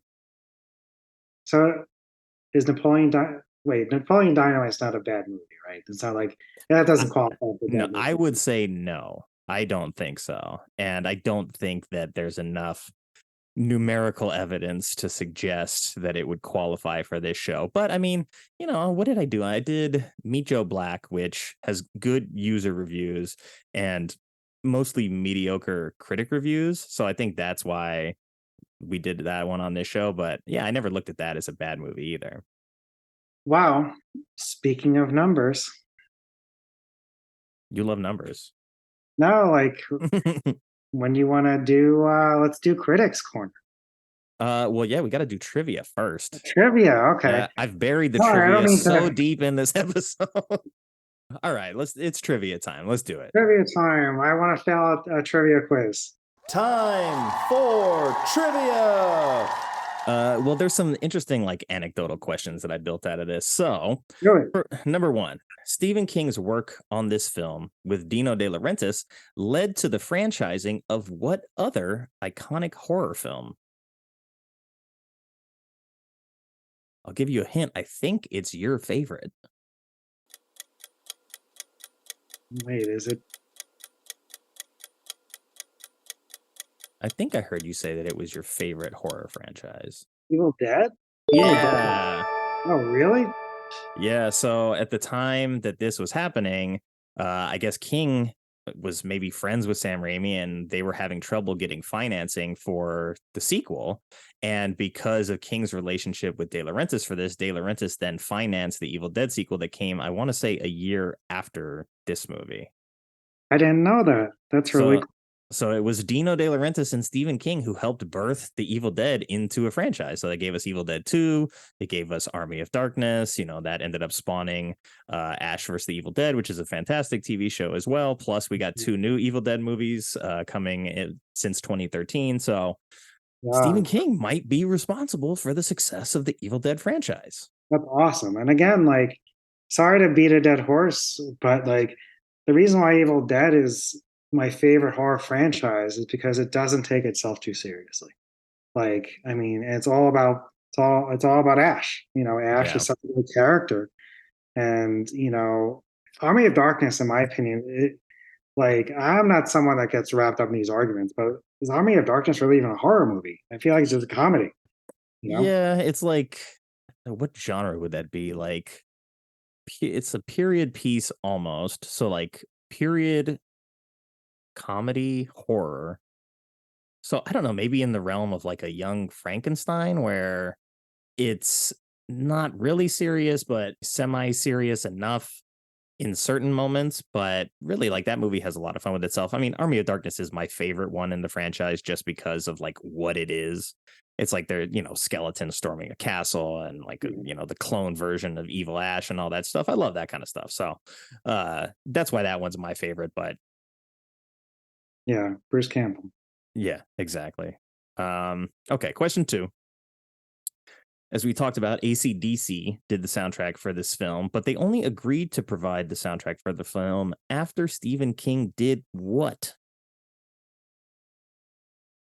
Wow, I know they were like his favorite band. Mm-hmm.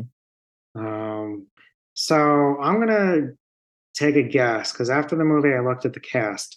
Supposedly, they had cameos.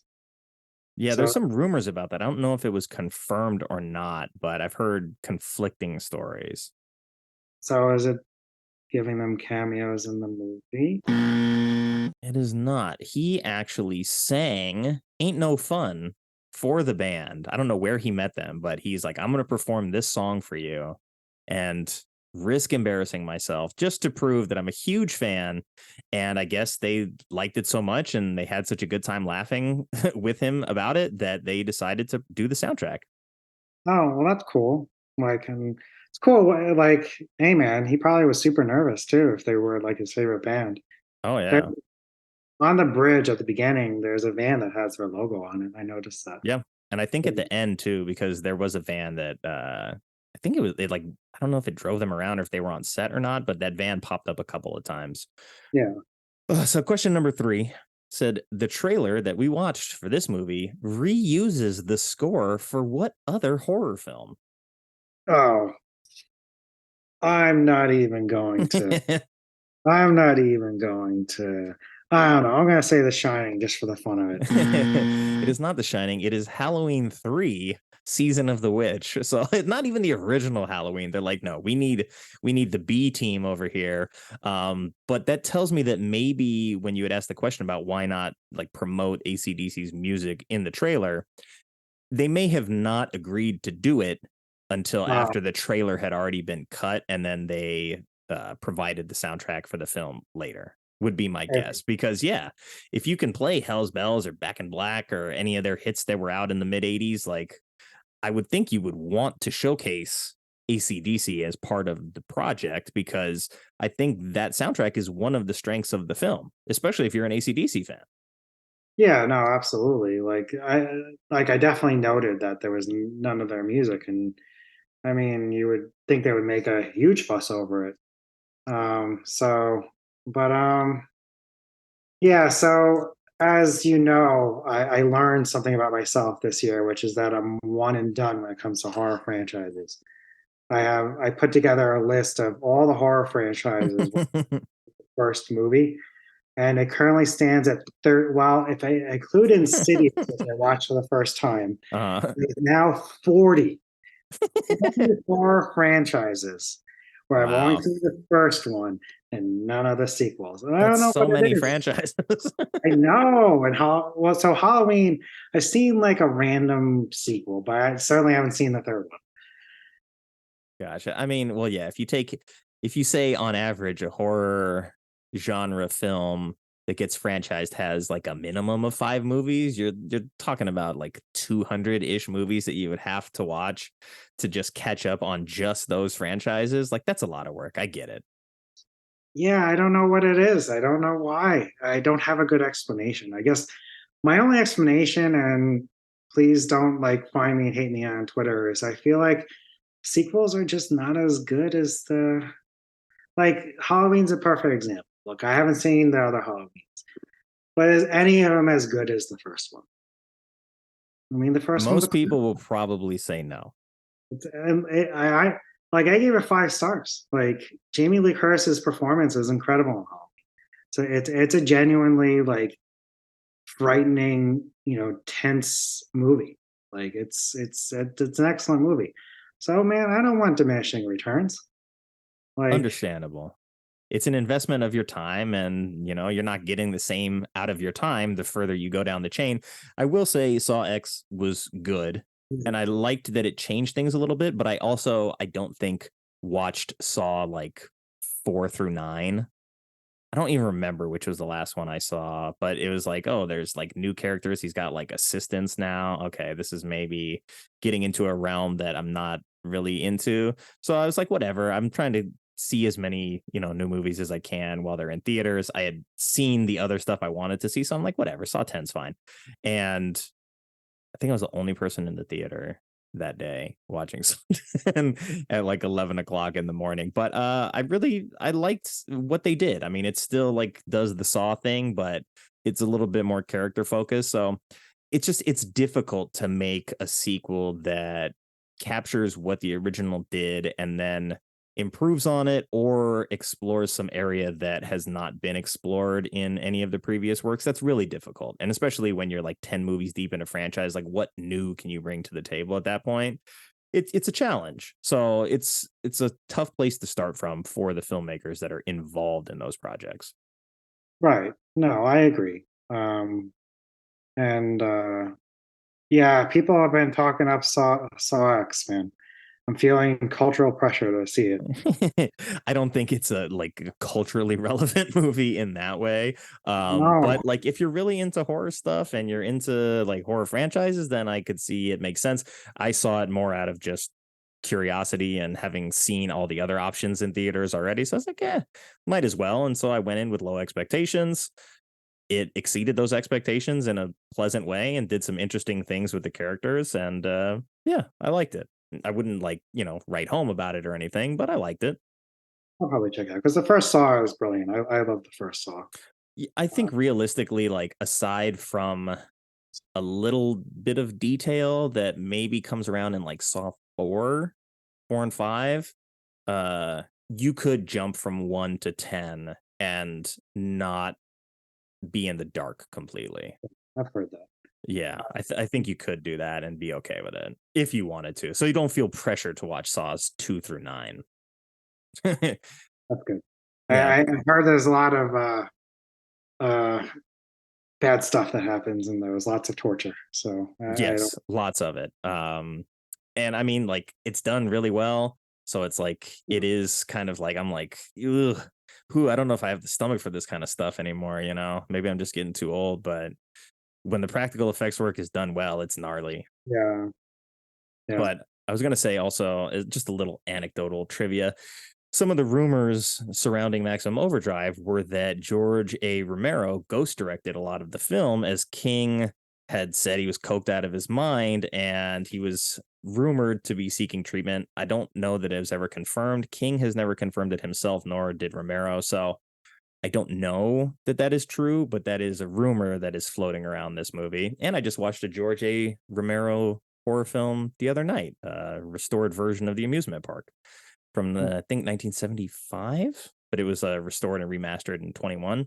Very weird, different kind of horror movie.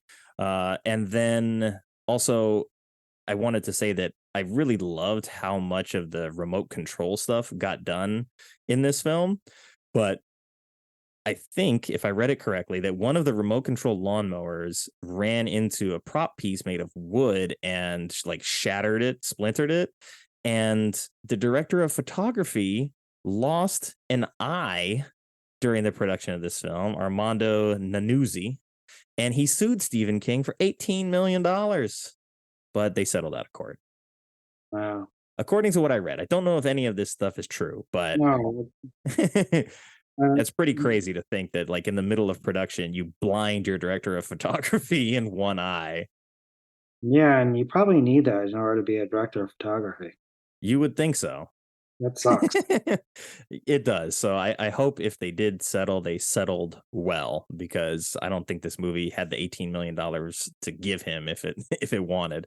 Yeah, but I think now that we got trivia in the bag, now we go to Critics Corner. Yeah, I apologize. No, it's okay. I let it go. We were having a good time talking. I don't have like tentpole times where I'm like, okay, we have to do it at this time right here, or else it's not going to get done. So it was my excitement over hearing all the bad numbers we're going to hear. there's a lot of bad ones. Yeah, I mean, it's got a 24 overall Metascore.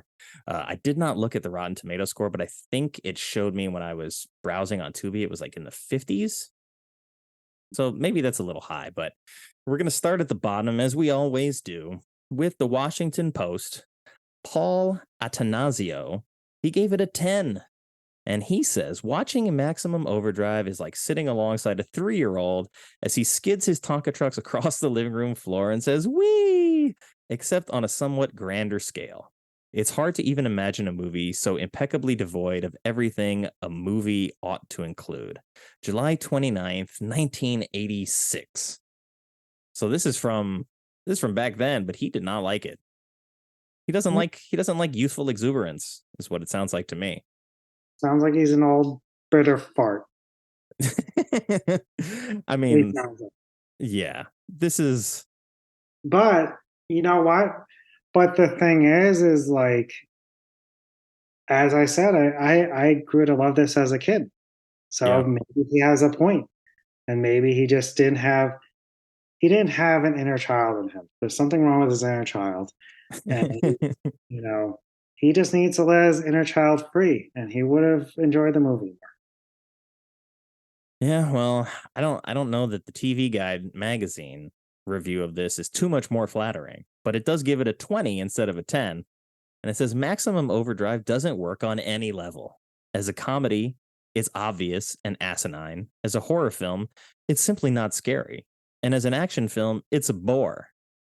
And now, I don't know about you, but when I see a rocket launcher blowing up a semi-truck, the last thing I'm like, hey, this is boring. I love real explosions.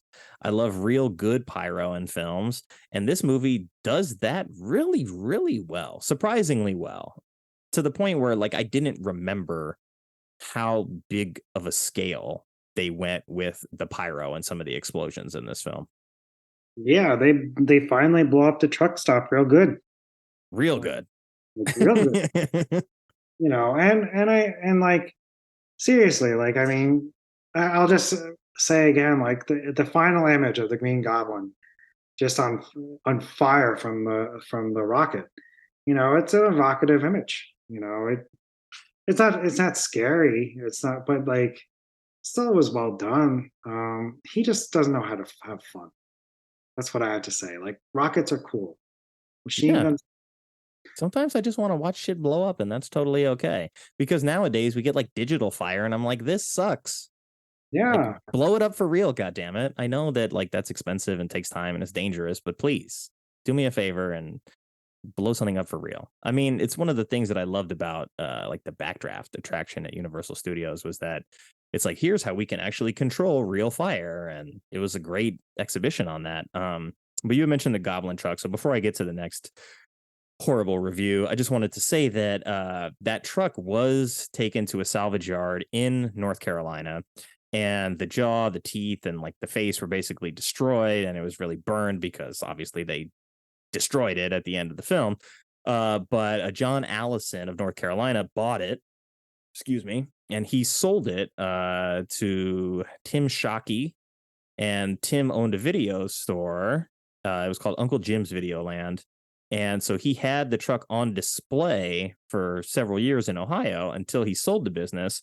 And then he kept the truck for 20 years. And in 2011, he put it into his garage and started restoring the truck. And then after 2 years of restorations, he now apparently travels across the USA and Canada, taking it to horror and Comic-Con shows. That's really cool, actually. Yeah, so that truck is still out there somewhere making the rounds. And see, like, I mean, that shows true love. Like, yeah, you don't do that for something that you don't love. Yeah, like that's awesome. Yeah, I was really happy to read that. I'm like, oh wow, it still exists. I'm glad, because they really blew the shit out of it right there at the end. I'm gonna have to Google and see if I would love to see the truck. I'm gonna have to see if I can go see the truck sometime. Yeah, I'm sure there's like a horror Comic-Con thing that comes through Arizona. Oh, absolutely. Oh, yeah. There's probably multiple, but yeah. Well, what's next? What's the next? What's the next spoil sport gotta say? Next spoil sport, we got 3 of them all tied at 30. So we got the New York Times, Time Out London, and Variety all scored at a 30. So you can pick which one you want to hear. Let's hear what those stuffed shirts have to say at the New York Times. The New York Times, there's no name attached to this one, but it says, for the most part, King has taken a promising notion, our dependence on our machines, and turned it into one long car crunch movie, wheezing from setups to crackups. And look, there's a reason that demolition derbies exist and have people in the audience. Like, sometimes you just want to see a car get smashed, and okay, maybe it's lowbrow, that's fine. I don't need everything to be some bastion of intellectual, propriety. It's okay to be a car smash movie. That's totally fine. Totally they smash fine. them good, smash them real good. Look, man, like, I mean, these are literal monster trucks. Like, yes, exactly. Like literal, actual monster trucks, and that probably had a big factor in it too for me as a kid. This wasn't just whatever that famous monster truck was. What was it called? Bigfoot? Yeah, Bigfoot. I think Undertaker was another one. Right. Yeah. These were real. Gravedigger, actually. That was the other one. Oh, yeah, Gravedigger. Yeah. So Sunday.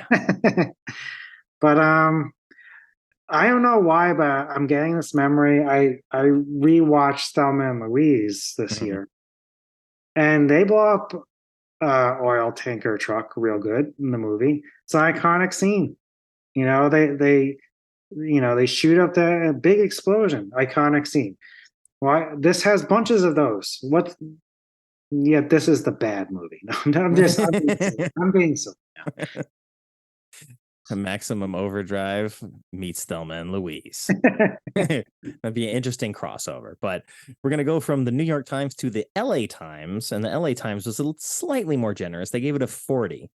And it says, Maximum Overdrive offers a variation on what has become a hopelessly hackneyed theme.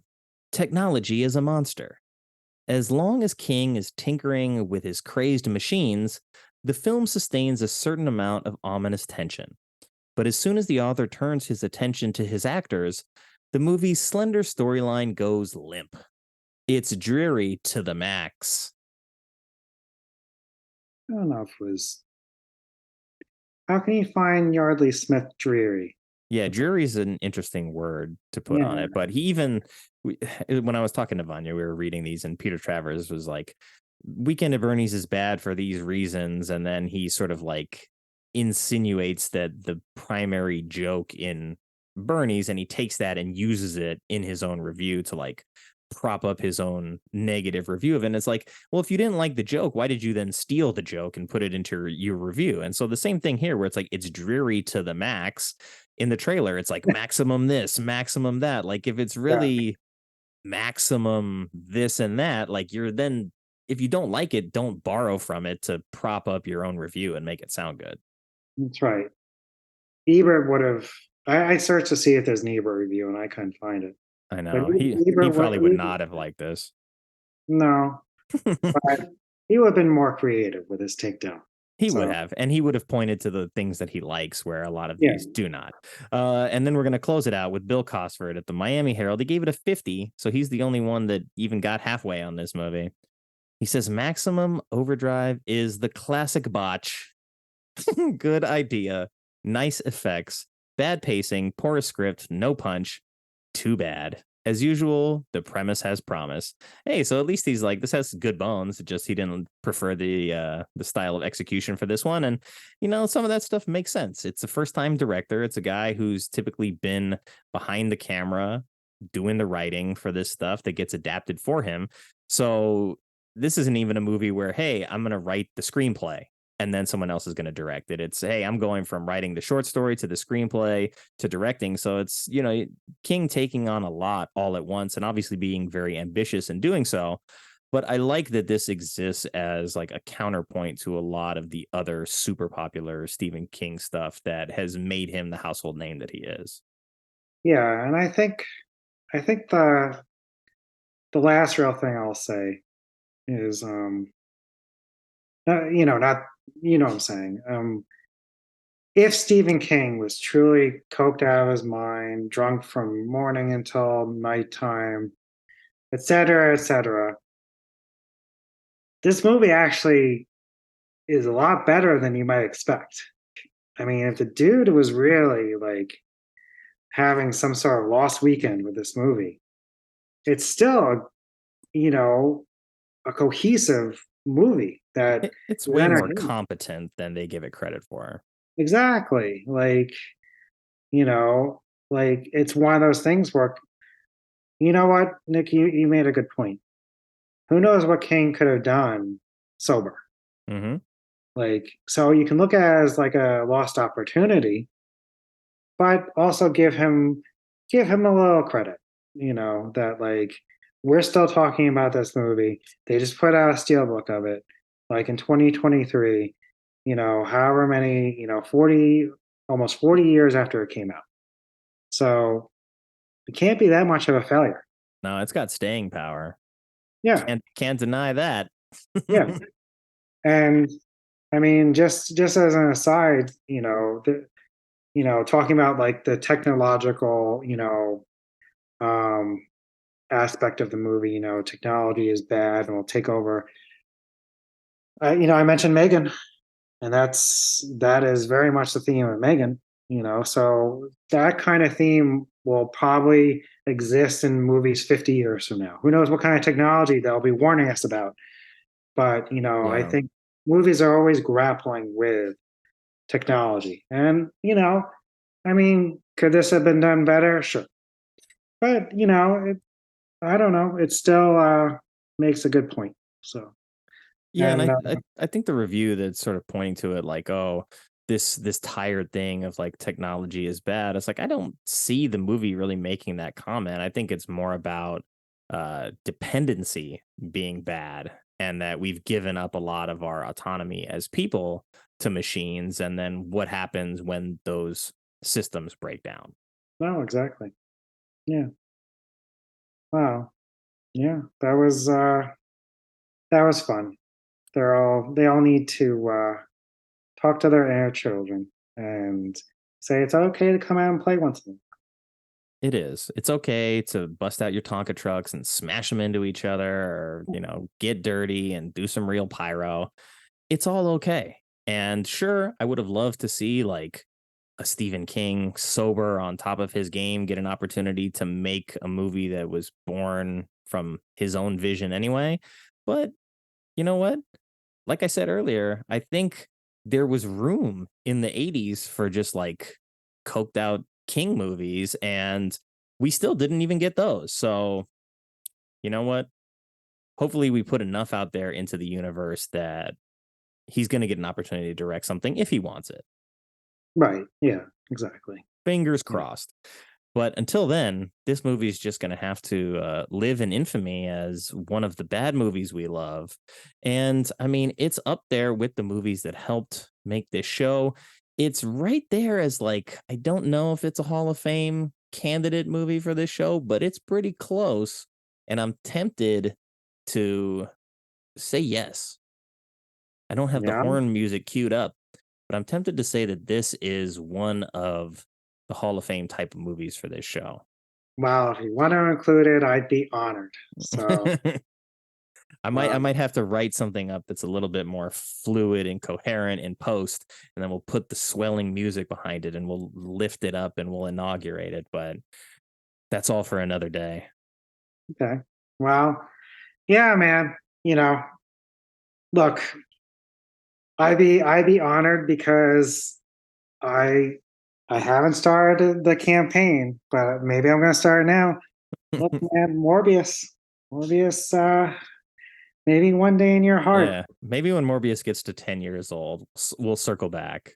Assuming I'm Okay. still doing this show in 10 years and I can look back and be like, you know what? Morbius really is one of the crowning achievements of bad movies we love. And I mean, the people have spoken with their ears because they've listened to a lot of Morbius. I'll give them that much. Wow. Um, I will say, and maybe I shouldn't say this, but I live this life like today at work. I Will Always Love You came on in the radio, and I said to my friend, "You hear this song? The song's about Morbius. I will always love Morbius." So, Nick, this might scare you. I know you only know me via Twitter and the film club and your podcast, but I live that life. This is who I really am. So I'm really someone that loves Morbius. I'm really someone that as a child loved Maximum Overdrive. Stephen King's coked out, technology horror, warning or whatever you want to call it. But that's who I am. Hey, embrace it. Love what you love. But yeah, I mean, you if this was like one of the genesises of your truly excellent podcast, like, and that's the other thing I want to tell you, like, I'm not just blowing smoke up your ass. Like, I'm not just trying to make you feel good. I think this is, just everything that I said to you, your podcast. People want to talk about the things that they love, and in an environment where they're not going to be judged. And, I think you've seen that, like, the people that participate, they have this forum where it's like, yeah, like people think this movie's bad, but I love it. And these are the reasons why I love it. And, so I think you've touched a lot of people with your podcast. It's a great idea. And I give you a lot of credit. Well, thank you. I appreciate that. And I've told you personally off the show that I feel like in doing this, it's become a lot more about people than it has about movies. I mean, like movies are sort of the catalyst for why we get into these conversations, but the conversations tend to not always just stay on course for here. We're just talking about this movie and don't go outside the box, because I think it is important to contextualize why we love the things that we love. And so I'm happy to have created a space where people feel comfortable coming on here and talking about stuff that they love that maybe other people don't, or that the critics shit on, or whatever. I mean, Ben just introduced somebody that had done their first podcast ever with us for the Hot Rod episode this past Friday. So it was nice to be like, hey, this is this person's first podcast appearance. Like I've done that for, I think Nick's, it was his first podcast to come on here and talk about Troll when he did it. And, I had talked to Seth that before he had officially started doing Movie Friends. So it's been a great space to just like, not just talk about movies that I like, which this is one of, I think similarly to how I approached the beginnings of the film club, is that I never made it about my taste. When we had our first like 12 people or whatever, I picked last. So I was like, I want everybody else to be able to bring their movie to the table. Tell me about it. Let me learn about you and why you love this movie through the experience of talking about it. And so that was something that I valued. And I wanted to just make a safe space and a forum where we could do that same thing, but with movies that are generally frowned upon. Yeah, and I feel that. And just as like next month we're doing Nick Vember in That's right. the film club. Definitely put my thumb on the scale with that one. Yeah, and I actually don't plan on contributing a movie because, like, I'm gonna find it for some reason. I'm gonna find it more interesting to watch other people's picks. What's their favorite? Mine is Wild at Heart. It's a good choice. But yeah, I mean, but like, I first, I just had a pick in the film club. So I'm like, you know what? No, I just had a pick. The wheel was fortunate to me. Let's see what. So I take that to heart too with the film club. Like that's what I'm there for. Not there to always share what I love. I want to like hear what other people love and watch those movies. So yeah, I definitely feel you. It's been good. Well, I appreciate the kind words. And I appreciate you taking the time on a Monday night to hang out and talk Maximum Overdrive. It feels like this was always bound to happen. And now just seems to be the right time because everything's coming up North Carolina. I've listened to another friend's podcast about Stephen King. It's all just lining up. So I think now is the right time for Maximum Overdrive. And I don't know if I'm going to do like bonus episode style and do this as like a Halloween one, or if I just give this the full attention it deserves and make this the Hall of Fame induction episode for Maximum Overdrive. But the more I say it, it has a nice ring to it. So I think we're going to go Hall of Fame style. Well, I would be honored. I'm not just that would make me, but whatever you decide. I am just thrilled that you invited me and you wanted to have me. And yeah, I always have a good time. So thank you so much. Yeah, it's always nice talking to you. So again, thanks for your time and for indulging me in a movie that I love from childhood as well. I'm glad we both loved it. And it's really nice to hear that it's got a nice steelbook treatment, that somebody picked up that truck and refurbished it. Like there's clearly love out there for this movie. So don't let the rumors or the negative reviews sway you from it. You know what? Here, I'm going to read this one that's at the bottom of the page. It's a user review, so this is a little out of the ballpark for what we normally do. But one of the best things about running your own show is that you get to do literally whatever you want. So let's go ahead and kick the tires and light the fires on the Maximum Overdrive Hall of Fame induction ceremony. The review is titled "Who Made Who?" It says, "This is one of those films I would always pass up, showing little interest until today. And what did I just watch? The opening half hour is insane. Entertainingly insane. All coked up and on the fly, all these ideas come together in a stupid collection of out there and homicidal set pieces. As every bit of machinery becomes demonically possessed after a comet passes through the Earth's atmosphere, so no one is safe from the onslaught when the machines start a global crisis for blood. Director Stephen King, who also makes an amusing cameo at the beginning, lines it up with dark humor, right performances, and outrageous stunts. It's pure chaotic madness. I admit, I didn't find the second half to be as impressive when the action comes to a standstill at an isolated truck stop, but still, there are enough silly, bug-eyed decisions in the latter half to get your rocks off with the likes of Emilio Estevez and a rocket launcher-packing Pat Hingle heading a motley crew against circling trucks led by a Green Goblin rig. Not to forget either the brutal encounters with a machine gun-mounted mule and an electric knife. After such a cracking setup, it's just too bad the film's final payoff isn't much of one. Also, you can't go wrong with an electrifying AC/DC soundtrack, which doesn't wait around to kick in by opening with the killer track "Who Made Who" blaring away. So there you go. Like, this is someone who put it off for a long time because they were told it was bad, and then in watching it, it was like a what the fuck moment. How did I pass this up for so long? This is, as he said, all coked up on the fly, out there homicidal set pieces. I love that description. And that's kind of what this is. This is a no holds barred, no safety bumpers on the bowling alley lane. This is full throttle, coked up 80s movie making, and I love it. Yeah, that was very well written. And I think it speaks to another thing that I say to myself about movies that are people say are bad. I always say to myself, I'll look at it, and sorry to beat a dead horse, but that's what happened with Morbius. That's what happened with Cats. I've still yet to see Cats. My sisters and I were supposed to get together and watch it, but it just hasn't happened yet. That's what I said about Polar Express.